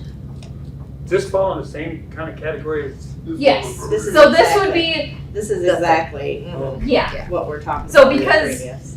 this wasn't approved. Right. And would That's that why- change that too? Yes. Yes, and I Right. thank you guys for that, because that's gonna streamline the process Yes. really better. Let's do it. I do make a motion to approve those cost shares. I will second. Okay, motion made and seconded. Any other discussion? Hearing none, all in favor say aye. Aye. Opposed, same sign. Motion carried. Thank you, Amy. Yep. Item 14, the housing initiative update. I'm gonna share my screen, so just give me a minute here. While I'm doing that, I will just say that the reason I brought this back is I know that there's a strong interest on the committee, and as well as me, to continue moving this discussion about housing forward. So, I'm trying to get to my Zoom screen.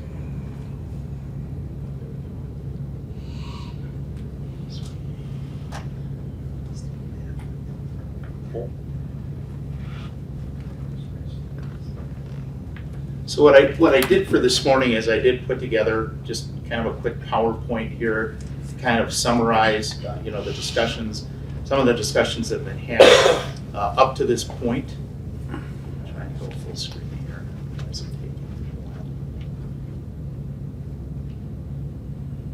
There we go.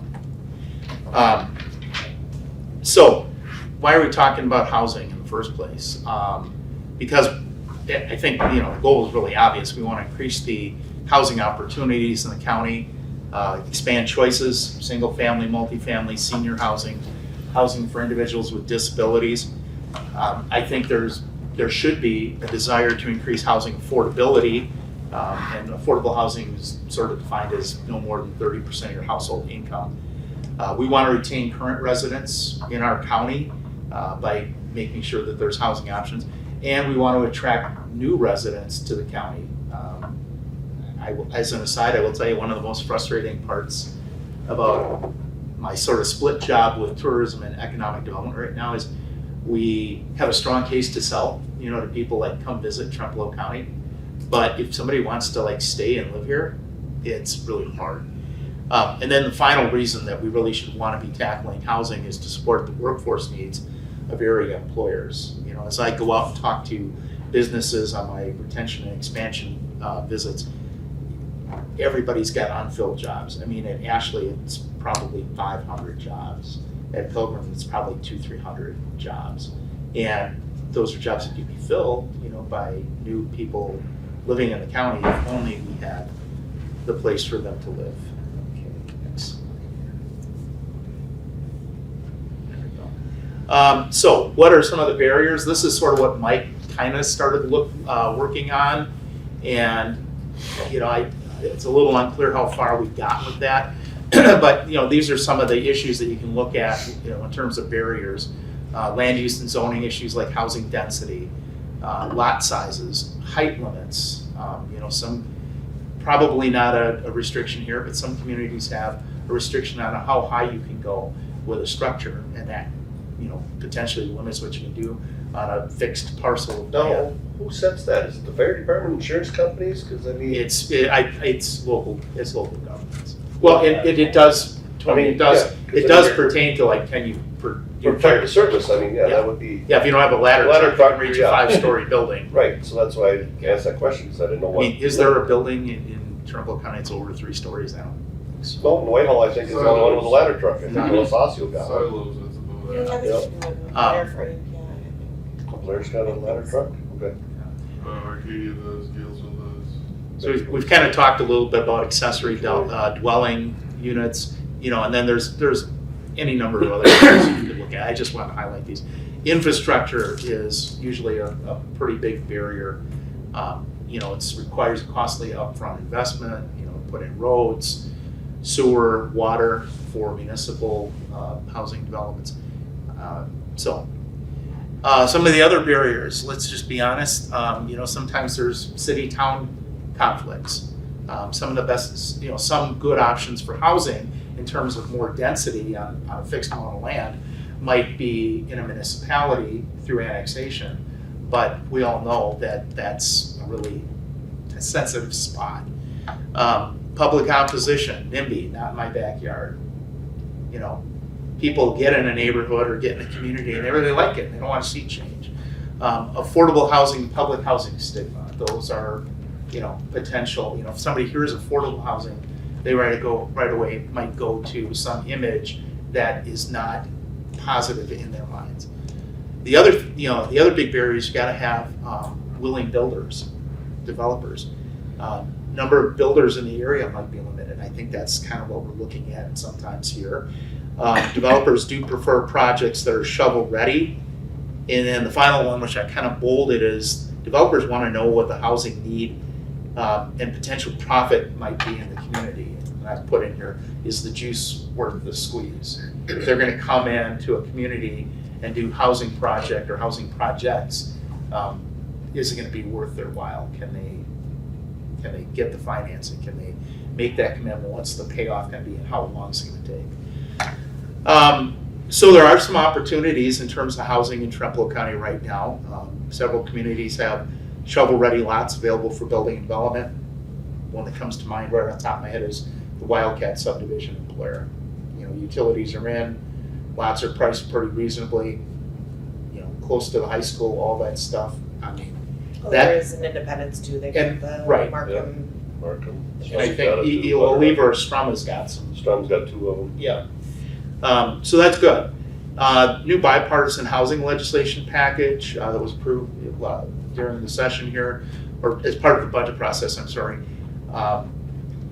gave $525 million to the Wisconsin Housing and Economic Development Authority, WEDA, to expand access to safe, affordable housing for working families. How do we tap into that money? Yeah, so that's a good question. Here's the 4 major pots of money that are in that WEDA housing package, and they're a little hard to see. I can provide this PowerPoint to the committee as well. I think it would be good to be able to digest, on your own time later, or if you need some good night reading. So one of the pots of money is called the Restore Main Street loan. This is a program and it's competitive. All of these are going to be competitive grant or loan programs that communities would apply for. This one allows the owner of rental housing to apply for a loan to cover costs to improve housing located on the second and third floors of an existing building with commercial space on the ground level. So, probably in every one of our downtowns, in Trempealeau County, you've got situations where there's retail on the first floor, and then second or third floor, if there is one, is either rental housing or could be rental housing. And what this is trying to encourage is maybe where those vacant spaces are and those kind of properties to give some incentive to be able to make those into apartments and solve some of the housing problem that way.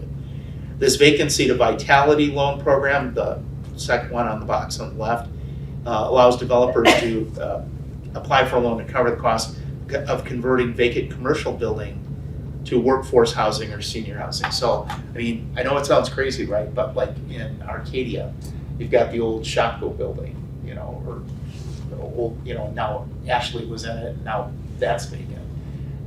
Is it? No. No, it's Weekend Home Store, I think. Yeah, right. Well, but buildings like that, Right, that right. might set, or any community. This allows, to get loans to help convert some of those kind of properties. And I know it sounds strange, like, convert an old, big commercial building to housing. But if you think about it, you can put a lot of housing Yeah, into actually, some of those buildings. just thinking about that a little bit, I believe the old school in Blair, the part of the old school that wasn't torn down is up for sale. That's interesting.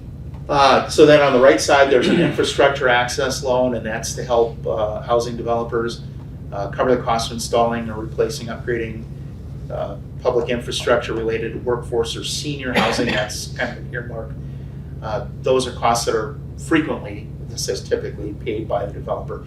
And then final pot of money is the home repair and rehab loan, and that helps make modifications to the existing workforce housing rehab loan program that's administered by WTCO. So the question is, how do you tap into some of these things? And they just had the first round for, I think it was the Restore Main Street loan and the vacancy to vitality loan. It was a very short notification period and application deadline in December.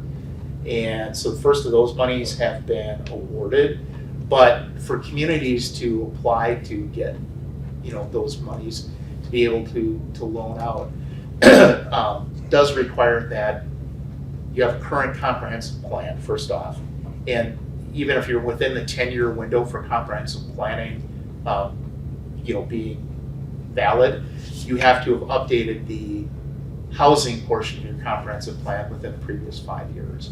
And they do want an analysis in that community of, barriers to housing, some of the things that I showed on the first slide. So that's something that, we have some capacity to help communities to get in a position where they can be eligible for some of that kind of assistance. Dave, let me ask you if you don't mind. Yeah. Sure, the money could be there, you could possibly get it, but what's the rates they're giving out to these people? Yeah, I don't know, I off the top of my head what the rates are. it's so high right now. I could find that pretty easy. It's supposed to be more competitive than what would be Yeah. in the marketplace. Yeah. So then finally, next steps, because again, I really feel strong. Since I've been here almost 2 years, I've been talking about housing, and I think in the last 6 to 9 months, there's been some good momentum, people understanding and saying, yeah, what do we do with this? So I think, and this either could be endorsed by the committee or I could just do it myself, it doesn't matter. But I think that what would really be helpful is to get a Trempealeau County Housing Work Group going. And that work group would be tasked with gathering available information and developing requests for proposals for a county-wide housing needs assessment. So, Dawn, we've discussed this in PTED, and people say, well, UW Extension studied housing in Trempealeau County a while back, or Western Dairyland did. What this group that I'm envisioning would consist of would be somebody from Mississippi River Regional Planning, UW Extension, Western Dairyland, somebody from the ELU and PTED committees, maybe a business representative and a developer representative. We bring all those people to the table, to see what information do we have now, what do we need to gather. I think that would really push it into the next year in tackling this. I can tell you, I've had a couple of developers that I've talked to in the last week or two, that have asked, like, hey, what is the need for housing in a particular community? And what I can say anecdotally is, yeah, I think there's plenty of need, here. But if somebody's looking at building, 64 units of rental housing in Osseo, what do we have for numbers to indicate how quickly that could be filled, what the what the absorption rate would be for housing in that community? That's the kind of information we don't have. And yeah, we could say to developers, well, that's a good question. Why don't you do the study? Or we could just, try and facilitate a process where we have that information for every community in the county. And now that's useful information. We can reach out to developers and say, Correct. Look, this is what we got, come on over. Exactly. I think there might be value in having Trempealeau County Housing Authority also. Okay. I can certainly add that to the list here. Oh, what did I just do? And perhaps others that I'm not thinking of Yeah. right now, but it's a great starting point. And I think it's a good recommendation. I do too. I think Is it a subcommittee, or how do those get appointed? I guess I'm unclear. Like, for example, when we were looking for the Another administrator, right? Then we had our Susan? subcommittee. That's a really good question, and it's very timely as well. This is something that Rebecca should weigh in on. And then to go from there, because she technically has that ability. I was pulling up the ordinance, and it says, now is this the board or is this a commission? I think it might be a committee or a subcommittee. But for standing committees, she has the power to appoint members of board and commissions where allowed by law, and then it's subject to proclamation by the board. Again, this is a little bit of a different animal. Yeah, I think this is it's not a standing committee. Is No, it's not a standing committee. That would be this committee, which is also a statutory committee, exec finance, so forth. But because it is a policy decision, I think you can certainly weigh in it. You can, advise it, but I would strongly recommend to move Rebecca back into this conversation too. Yeah, I think it's an advisory committee type situation. She and I talked about it briefly yesterday, and I told her I was going to bring this to ELU. And just, for full transparency, the reason I put this in here is because I would like to see the importance of this elevated to, the stage of a formal working group or working committee. In other matters, this might be the kind of meeting that I would just convene, and invite people to and whatever. But I think that this is important enough that we should have that discussion about, how do we elevate it, and is this the right approach and right thing. So this was just something I put together this week, and whatever direction you want to give. I'm sure I was planning to be talking with Becky about this a little bit more, but I wanted to see if there was support from the committee for that. You have my support. Yeah, mine I think as it's a well. great deal. I think it's something that the county needs to. We do. We talked about it. Yeah, we aren't going to get momentum unless we have something special to focus on this, because it's too big of an issue to try to deal with. And it's more and Like more this. communities, I feel. I just saw something on Facebook, some random friend mentioned in another community in the county that they don't, housing is a major issue. There is no housing. So- There isn't. It doesn't exist, so we need to address it. So I understand that Becky needs to weigh in. Do we need her to come back to committee next month to weigh in, or how do we I think you could give the recommendation period, as a recommendation that you Yep. support it, and then she's gonna look at it. Now, just as a point of clarification, the county board is the only one that can create a standing committee, which is, this is a different type of committee. So that would be something more formal, something that we probably would have to look at perhaps in April. I don't think this is what you guys are looking at, but just because I heard the term standing committee, I want to clarify that. Yeah, no, Study committee. not a standing committee, it would be a focus group, I guess, Yep. essentially. I think David, you could probably put that together, couldn't you? Or What's that? this focus group, or would we have to go through this whole process of? I think you can give your recommendation. Okay. And then I think, it's kind of a two-part situation. And then Dave can talk to Rebecca, if she approves of it, then you guys can figure it out, All right, the next step. Perfect. sounds good. Emery, you have If I may comments? make a comment, I really appreciate Dave taking the time to put this together. I think that this is a route we have to go. I kind of think this is, in a sense, needs to be a two-pronged approach. We've got a PTAD end of this, which would be dealing with the communities as a whole, and then I think really this committee, the policies that drive that rural development and those rural housing barriers would fall here. And so this committee would end up probably dealing with what we'd see for those land use specific issues, what our zoning district densities are, how that affects it, and also our subdivision ordinance also falls into this a lot, where something that I see in the public working with development as I do, I'm on the front end of a lot of development projects in that we're providing the sanitary services related to development, where people are contacting us early in their building process, and also we're doing land surveying. And a couple of those barriers that I see out there really are new lot creation within the county. It takes a multiple approach. You need landowners that are willing to get rid of some of their land, but also we see a significant issue with people wanting to sell lots off and not actually having road frontage. In some counties, they recognize, instead of having that lot abut a public road, they recognize an easement that provides equivalent access. I just thought that concept should be thrown out there as another barrier that exists. So thank you for recognizing it. Thank you.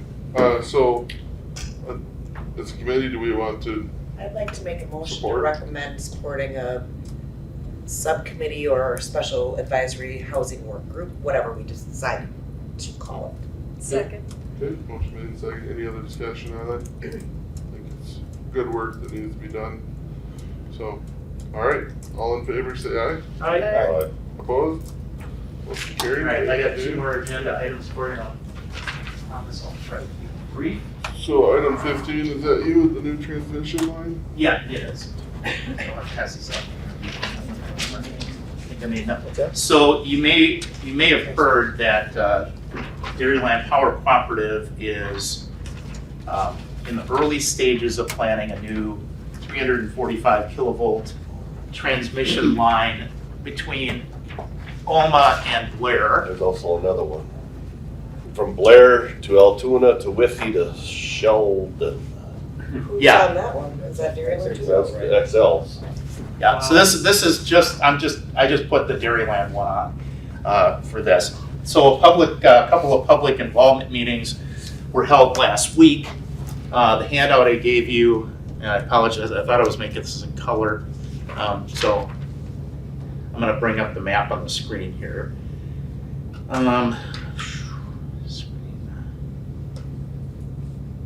Where's that? Hang on a second.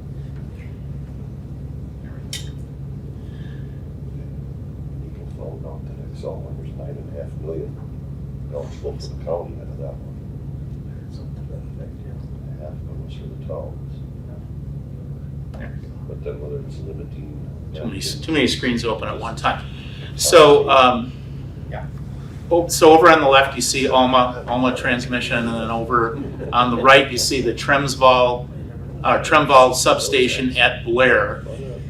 So there's both a northern route and a southern route that they're looking at. I'll say this right up front, what the folks from Dairyland told me is that their preferred one at this point is the southern route because it's 33 miles. Is that existing? I mean, is that where it exists now or whatever? So they're just Well, revamping? Yeah, I think what they want to do is follow, places Right the way they already have. where it's open and stuff like that. But they, for whatever reason, they do have a northern alternative too, I think. To be honest with you, that might be because sometimes when you do an environmental process, you have to have at least two options. Yep. So the northern route would kind of run up through Buffalo County and then come down, and hit Highway 93 corridor south of Independence. The particular issue with this one is it actually would, as it was presented initially, run through part of Patriot Park. And so if you're familiar with the park, when you go into the park drive there, you first cross, first there's a power line corridor there, for lower voltage power line. Then there's the railroad track. Their proposal, if they run on this northern route, would be that this new high voltage line would run on the east side of the railroad track. So it gets to a point where it would start cutting into not only some of our overflow RV sites out there on that part of the campground, but also the 5-acre parcel that we had donated by the Schenck family, where we are currently working on developing the recreational pond. So I went to the public information meeting in Alma last week. I had a follow-up conversation one-on-one by Zoom the other day with the folks from Dairyland, and I shared the more specifics and showed them like where the rec pond would be going and all of that stuff. On that northern route, they've already been making some changes and crossing back and forth over 93 to avoid some other properties. I just think that it doesn't sound like that's highly likely, but it's possible. So I did inform them about the potential impacts on Patrick. Again, they're just in the early phases. If you look at that handout, they started the route development process last year. They're in the process of doing public stakeholder outreach. Next, they'll be doing preliminary engineering. They'll be presenting sometime this year or next, a certificate of public something in necessity to the Public Service Commission. Of course, there'd be opportunity for public input and stuff then. I just wanted you to just get information on this at a very early point in the process.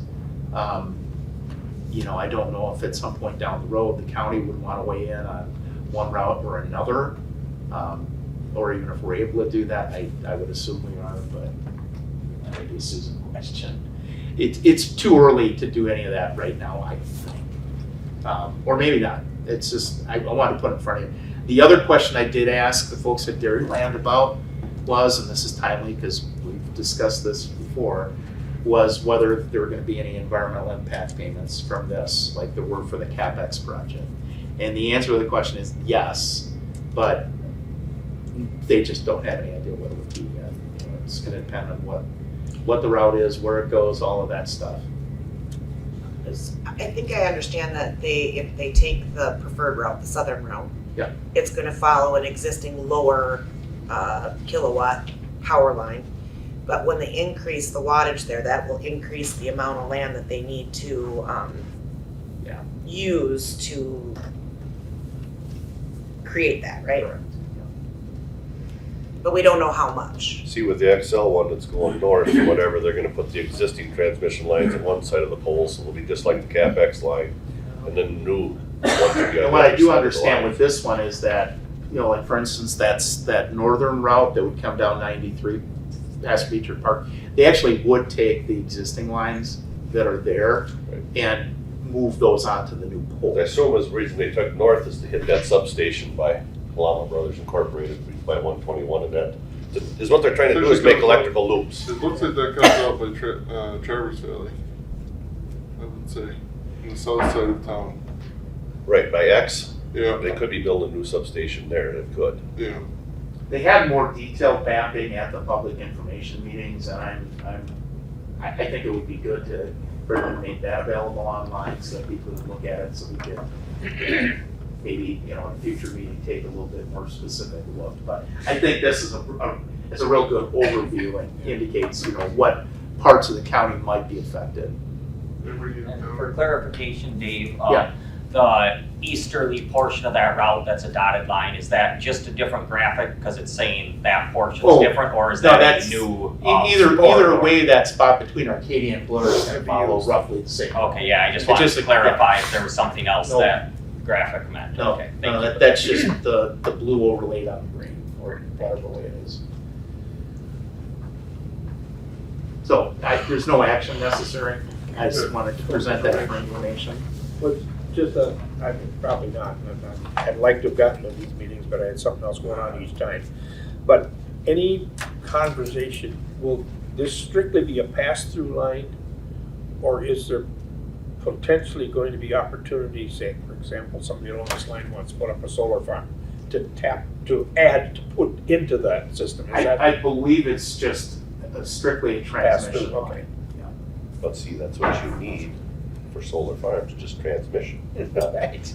Yeah. For export, it's not for Yeah. local, it's for export. It's to build another part of the grid. Because I've been getting letters from Colorado already for the XL line coming through, they want to develop solar along. It's a That's- dying fad. That's all I've got on that. It's a dying fad. And I don't know, it's, the last item on the agenda, Kellen, was, some legislative updates. Yep. Some of these bills you may have heard of, others you might not have. Legislature's back in session, so they've been busy putting new stuff out there. There's a Assembly Bill 881 that was introduced January 2nd, which would provide a procedure for towns to withdraw from coverage of a county zoning ordinance and standardized statutory language related to the continuing effect of zoning requirements. So there's that. Senate Bill 774, introduced December 8th. This one actually, and I don't know that this one's gonna get anywhere when I look at the sponsorship being from the minority party, but it's a bill that would provide an additional $1.8 million in conservation funding to fund county conservation staff who focus specifically on climate change and climate change resiliency. Assembly Bill 738, this is one I think we talked, oh no, we didn't talk about this one. 738 is a solar. Yeah, it's a solar, and yeah, this is right, this is the one about prime farmland. Yep. So when the Public Service Commission considers granting that certificate of public convenience and necessity, that CPCN that I talked about, like on this Dairyland project, they would be prohibited from issuing that if it determines that there's more than 35% of project land that's classified as prime farmland. Senate Bill 985, introduced at the end of January. This just makes a little bit of a change to one of the WIDA housing programs, trying to prevent those funds from being concentrated too much in a specific area. Right now, a region in the state can get up to 25% of the available funds. This would reduce that to 12.5%, spread the money around, which, being in a rural county, that would really be helpful to us. This one, Assembly Bill 480, was introduced back in October. This would disallow a person from claiming farmland preservation tax credit for any part of their qualifying acres on which a solar system is placed if it is not an integral part or incidental to an agricultural use. So the way I read that, the extent that that is powering your farm, it would be good, but if you got extra capacity, that you're putting up to try to put on the grid, then you couldn't claim farmland tax preservation credit on that. So that's just an example of some bills. I've been following these for economic development, tourism related issues, and I just expanded my tracking to include some of these types of issues. And if it's helpful information to you, I'll keep track of those and can provide a report monthly to you. Great, thank you, Dave. You're welcome. Very good. Next item is 17, future agenda items. Anything from the committee that we feel like we need to There keep were on. quite a few things on at our last meeting, Right. Mr. Corman, that I thought we had said we were gonna bring back that didn't make it to this agenda. Correct, it's something we need to keep a closer eye on, and that might be something procedurally that we need to figure out without having a Right. director to. I guess I'll have to be reminded what those items were, I guess. Yeah, we'll have to look In at the the minutes. Maybe We from the covered things that, half of them today, I mean, housing density. We We did did that. touch on that. Yep. But the only other thing the biggest thing that I thought of over the course of the meeting was actually our building inspection contract. I That's believe good. is due at the end of August? August, or in Right. August, I should say. Yep. And getting that redone and probably in a calendar type interval instead of middle of the year. Otherwise, we may have to adjust rates, for contract changes. It makes it difficult mid-year, so that is probably the most important thing to get started for discussion, I think. Was that why it was set though in August though, so you had the rate there for budget timing? I think so, but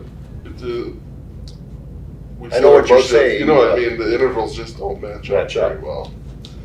So that's something to negotiate with them Well, you on. couldn't, okay, bidding process in August and then contract starts year to year is what. Right, we'd have to, ideally, this year, we'd finish the year Correct. and then create it as a January start for, 2-year contracts or whatever we determine.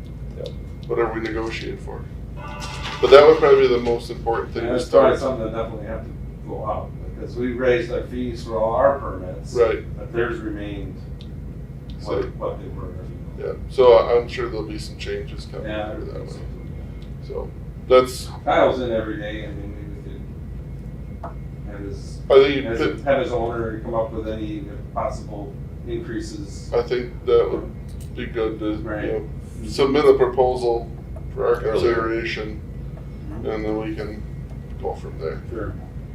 I think that would be really good to get that started March, in my opinion, but I just don't wanna see us, if there is issues, or it comes back way higher than we can figure out, we need to be able to work through that and not be under pressure, Right. that we have to have somebody covering this, so if we delay it, we'll have no leverage, and so. Anything else the committee would like, otherwise, we'll keep grinding on the things we have.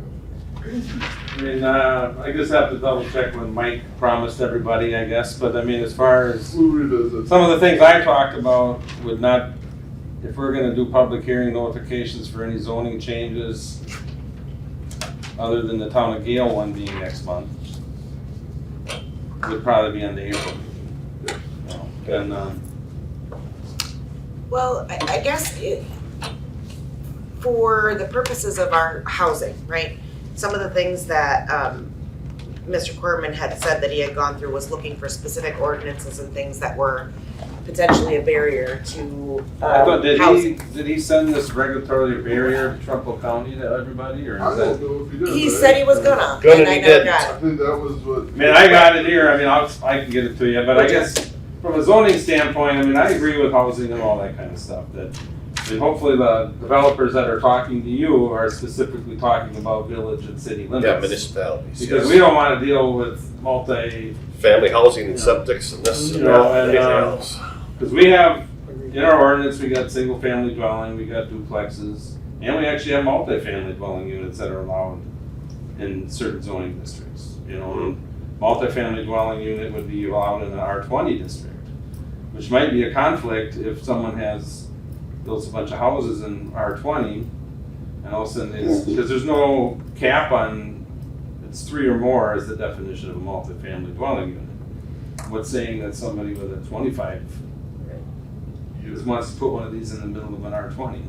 That would not go over very well. I would assume by the neighboring. septic's gonna be a pretty You know, barrier and- to doing that. I mean, I mean, it's good that you're talking about it, but I mean, we do have stuff in place in our zoning ordinance that may prohibit as much as you wanna see done, I guess. The housing developers I've been talking to, have all been looking at Well, that's developing good, they're within not municipal boundaries. deciding. Yeah, Like the things though that I'm talking about, like I don't know enough about the zoning that I should know more than I do, and I probably just need to look into that more, but like, okay, I'm hearing that Trumpealeau County doesn't allow easements. So if you don't own property on, or if the property you're trying to sell isn't on a road front, then you can't have an easement. Well, that's a barrier. That would be a barrier, but that that's probably a barrier that I would have to remain in place as far as frontage goes. I mean, easements, I just talked to a person yesterday that they share a driveway with an easement, and they're fighting like cats and dogs over everything and anything, and they're being forced to share that driveway,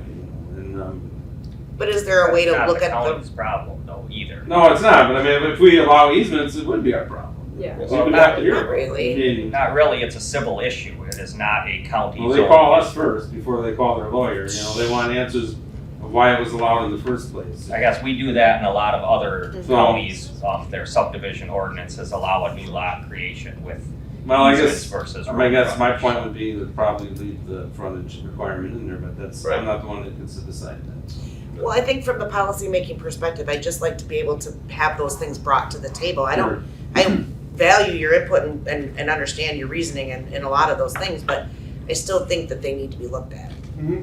It's okay to talk about it, doesn't Yeah, necessarily doesn't mean change. we have to change anything. Correct, it's just a discussion point, and that's what the whole thing's for, as far as I'm concerned. So are there other ordinances that are out there that maybe make great sense to have them out there? Right. But should we be looking at them and thinking about them because, maybe, It's like the I don't know if the Independence development by the Strums, Butternut, that was a TIF grant, so I mean, they regulate what size house that party has to build for that to get the tax base back out of it somewhat, so I mean, that's a limiting factor in a way.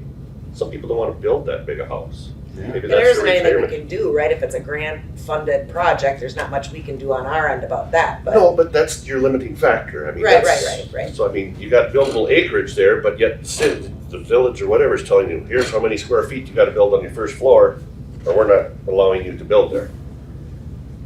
That is exactly what's happened in Village Strong. Cause I had family that wanted to build in one lot, and they wanted to combine the two levels to equal the square footage. We can't do it. No, can't do it. But that's because of a TIF thing, not anything that the county can influence. Correct, but that's where most of them, TIF grant gives you the infrastructure. So you build the road, septic system, the water lines, right? Am I explaining it yeah, correctly? and I'm not familiar with that specific, plan development, but sometimes those square footage requirements are in covenants related to the lots, which wouldn't necessarily be, that's a developer, that whoever's doing it develops the restrictive covenants, and sometimes I think municipalities approve those. I'm not quite sure the process, but yeah, I mean, either way, it's a potential barrier to to housing. But it protects you under the idea, you Right. build a small house, I build a big house, now your house is not worth as much because the small house is right next to you. So there's a lot of stuff involved in that. Yeah, in my particular neighborhood, there's some vacant lots, and if all of a sudden, I don't know why anybody would do it, I don't know why anybody would buy a big lot and then put a tiny house on it. Right. But you can imagine what that would do to the For the neighborhood. value, yeah. Well, there's also lots of villages that are way too narrow. I mean, they're really deep, Correct. but they were Narrow, all they set are- up wrong. yeah, I mean, yeah. for side by Even side. in Galesville, it's one there, There's some, but that's the way they were designed. and approved. Correct. So I don't know how we dig further into other things that we should potentially consider just reevaluating exactly, I but. think we have a good list from, in our minutes, we just need to revisit it. It was a good meeting today. Yeah, it was. And I'll get this, I mean, I was just assuming everybody had this regulatory barrier. Nope, thing, it's and, getting sent out. It's got a few things on here that does talk about the 100-foot of frontage. Some of it's kind of blank, but I guess it's based on something from Altoona. But, and then there is a summary, reform opportunities in Trumpealeau County unincorporated areas that talks about, eliminating certain districts and replacing them with, from Transag to R20, and, I'll make sure everybody gets it. And I mean, we just had an example of the town of Hales they change everything for their comprehensive plan. Well, this is kind of defeating the comprehensive plan where, okay, let's now change all this transag to R20 and have more development, and then one we just did today went the other direction. Yeah, See, that's what the surveys, when you You all know, did them, you they know. don't want development. We wanna keep our serenity and I everything. know we do, I but mean, we, it's you old, know. but yeah. yes, but I mean, yes, There's a spot for everything. but there is districts set up in our comp plans next to a municipality. Here's where future growth we'd like to see. Yeah, that's where they should be. It should be like a buffer around every village and city saying this is where you want to see all this stuff done. And here's where there's two bills, 691 and 768 or whatever, where some municipalities have a real large reach. And you have no authority in the voting rights of those parties, or what do they call it? Territorial plats. Extraterritorial plats, yes. Yeah, I mean, I've heard that term, but I don't think we've. Trempealeau actually has extraterritorial So, zoning. I mean, Please. is that Not saying? just up to a mile though, correct? Correct. Because of the Correct. population density, because the bigger the city, the farther the reach. And it doesn't have to be contingent either, property. So that's saying that bill is basically allowing a village to annex whatever they want without the town's say so. Nope, it's trying to get control back, saying they Oh. can't have that reach. Okay. Currently, he used the example of Altoona. They have a 3-mile reach. So out there on I by Equity or whatever, if you had some land, if you had 40 acres, you wanted to sell 5 acres to your children to build, you'd have to go to the city of Altoona to get authorization for that. And then there's a stipulation on the deed that if there's any annexation at that time, you're automatically agreed to annex into the city of Altoona. You have no choice. And right now, it's not in the city of Altoona. It's in the Correct. Township. Town of Washington, but Yeah. yet the city of Altoona has more authority than the town of Washington. Wow. What did I put in my report? City-town issues? Yeah, but that's what the Towns Association now is trying to get Right. through with the Senate, when they're trying to protect some of this stuff from happening. Wow. It's complex, as would be expected in a Well, government. my big issue is, okay, so you have Whitehall and Independence have annexed in all these sand mines, all this, who Right. overlaps who, where do you go? I mean, who would you fight who? Well, I maybe mean, if you we got make it Township of Hale and Burnside, then you got Whitehall and Independence, you got 4 of them right there. Let's just make it unclear who you can fight, because then you just can't fight anybody, but. Let's just build it for big for Just fight How about that? Or everybody. Yeah, yeah. I'm sorry, I got a jet. Can we set next meeting? Yes, I want to set the next meeting. The other thing I wanted to get on radar, there's been requests to do a joint PTED ELU meeting. It's something that was supposed to happen Years and years even ago. quarterly. Yes. So we have not held one for some time. Any thoughts on trying to do that in March or something? Is that in addition to the separate Could be meetings? done either way. PTED is held on Tuesdays. Tuesdays. First for us. And the So is first it possible Wednesday here. Yeah. that we could do our next meeting on that same Tuesday? Being that Wednesday, Thursday, Friday doesn't work for staff. Correct. We only have one public hearing though, or we're gonna conflict with Mark for publications and all No, that? that public hearing notice would be for the town of Gale, and that'd be the only one for March. Okay. So we would have to All right, then. definitely have it be a longer meeting. I You would basically presume. expect you're gonna be here for the morning, probably. Yeah. And, If it's only one public hearing, then we're all right for Um, publication purposes. and everything. that's right now, everything else, unless it's an hour from the deadline right now, so. So, Would it be Tuesday the 5th or the 12th? Tuesday the Maybe the 5th? 5th then tentatively. Okay. could we move that to start at 8 so that we're for sure out of here by noon? Because I don't have an issue with Which day that. on the Tuesday or the Wednesday? the Wednesday we can't do, so the 5th. Oh, Tuesday. so PTED and ELU would. Okay. Do we have the public hearing, like the first thing on the meeting, just so they can get out of here, kind of like we normally do with our Yes. meetings? Would that be okay with PTED? Is it a joint meeting? I would think that'd be okay. Oh, for sure, yeah. So they're just for clarification, and I think the two committees meeting is a great idea. We would have some conversation between Kellen and Jeannie about some specific agenda items that we want to bring up, right? Okay. That's good to know, because then, In the past, when it's been done, one would have their meeting before, right, knock that out, have an estimated time how long we think it's gonna go, have a joint one quick, do some quick updates. It's probably a half hour, 45-minute meeting and switch. Now we can do one big meeting or we can do, I don't have a preference. How long are P10 meetings running these days? Well, right now, with a lot of things going on, they run about as long as this one does right now. So that's, I mean, I don't know if we want to overlap the whole Would thing. one big meeting potentially create some issues with voting and things like that, where That's maybe a it'd be Susan better thing. to have We can figure it out, we would notice it, that we can We deal put with the one notice. side on one side, one side. You know, it'd be good to identify what issues are out there, because the authority, you have authority to vote on certain issues, they would have authority to vote on certain things. So for example, the public hearing would be this committee, not them. So as long as that was clarified from the beginning, you could do it, but you would have to make sure that that is known.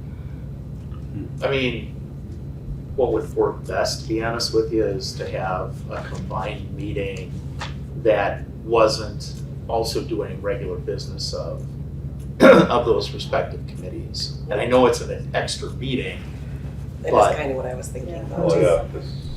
but then we could just focus on, and it would make it a lot easier, you know, this would just be, because, you know, Dawn is right. I mean, we've had a lot of discussions about some, you know, weighty topics recently. And what I would try to do is, I would try to really pare down, if we were gonna meet jointly, you know, and have it be a regular meeting, we'd have to really pare down what we talked about. But even still, there's some consequential issues that we're talking about right now that would be maybe of interest to you, but they might take a while to get through. I'm good with whatever. I don't have a, I would just like to get it done in March.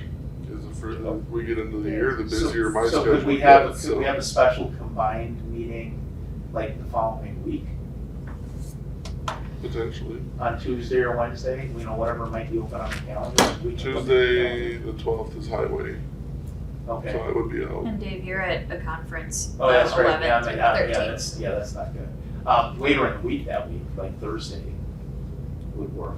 That can work for me, but depends on everybody else. So then do we have ours, But then our staff is out on like Thursday, well, so you're looking at like 14th? Is that Friday? Well, it'd be a Thursday. Yeah, that would, I know that would work for me. We'd have to poll the committee to see who is available, but I can get an email out. Does it work for this committee to send it to like at the 14th for a joint or just for our? joint? I think, I actually don't, I like, I think a separate joint meeting is a yeah, good and idea. I actually would, if we can do our regular meeting, well, do we wanna do that all the same day, us? Or do we wanna try and do our regular business meeting on like the 5th or something? Well, Yes. there's, so then us and P10 will be switching days for this room or wherever we're gonna be, right? Cause Well, we just stole their meeting time slot. or it's, Well, I think what we're back on, so we can't, okay, so staff is out 6, 7. Well, I mean, some staff are, I mean, as far Conservation, as. yeah. I don't know Conservation's what out. needs 100% needs to be discussed at our annual, or weekly, or monthly meetings, I should say. Right, so we could still have But I ours on the mean- 5th if Haley, the conservation end is Well, gone. Well, You the could even have it understanding on that- the 6th if you wanted. I mean, just mine would provide be your conservation update. You can provide a report. Correct. And we can read through and. Yeah. Yeah, and I think could try to, zoom in. Let's stick with that, I That's, think, yeah. So we're gonna go with the 6th, yes. You're gonna stay on your Wednesday, stay the 6th. at 8:30, or? Yep. Yes, at 8:30.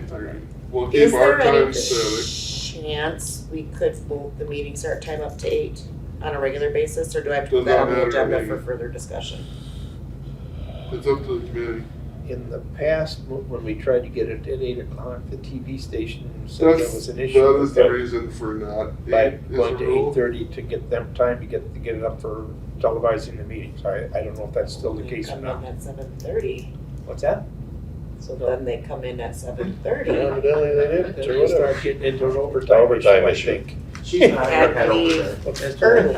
They can always leave early that day, but, yeah, that is the issue about, they don't, Our sheriffs, we have it at 8 o'clock. I guess, it don't bother me if it's not on No. TV. That's That's not, not televised, no. And personal bargaining's at 8 and it's. That's not televised either, yeah. And that's the reasoning, Okay. which I think is an issue. personally. I think we'll discuss that at the next meeting with that group, but I think anyway, that's a good idea. okay. We're tentatively going with March 14th, that March Thursday, as a joint meeting. I think that's what we're at is. All right, I'll send an email out. So March 14th at 8:30 or 8 o'clock? Let's stick with 8:30. Yeah, okay. All right, I'll send an email out. Watch to emails Pete. and we can always change as needed. And our normal committee meeting is gonna be on the 6th, is that what I'm? Yes. Correct. We'll keep ours on our regular first Wednesday. So you guys can do your public. We'll just hearing. get a written report from Haley. And Yeah, not a problem. After April, we could have different people on the committee anyway, Yeah, right? there you So, go. there's that too. Well, there will be, there's no doubt about that. Yeah, there will be. And hopefully there isn't a whole lot of change, but I'm sure there will be some. never know. Okay, with that, I don't think we have anything else for today, so I will adjourn the meeting at 10:56. Thank you, everyone.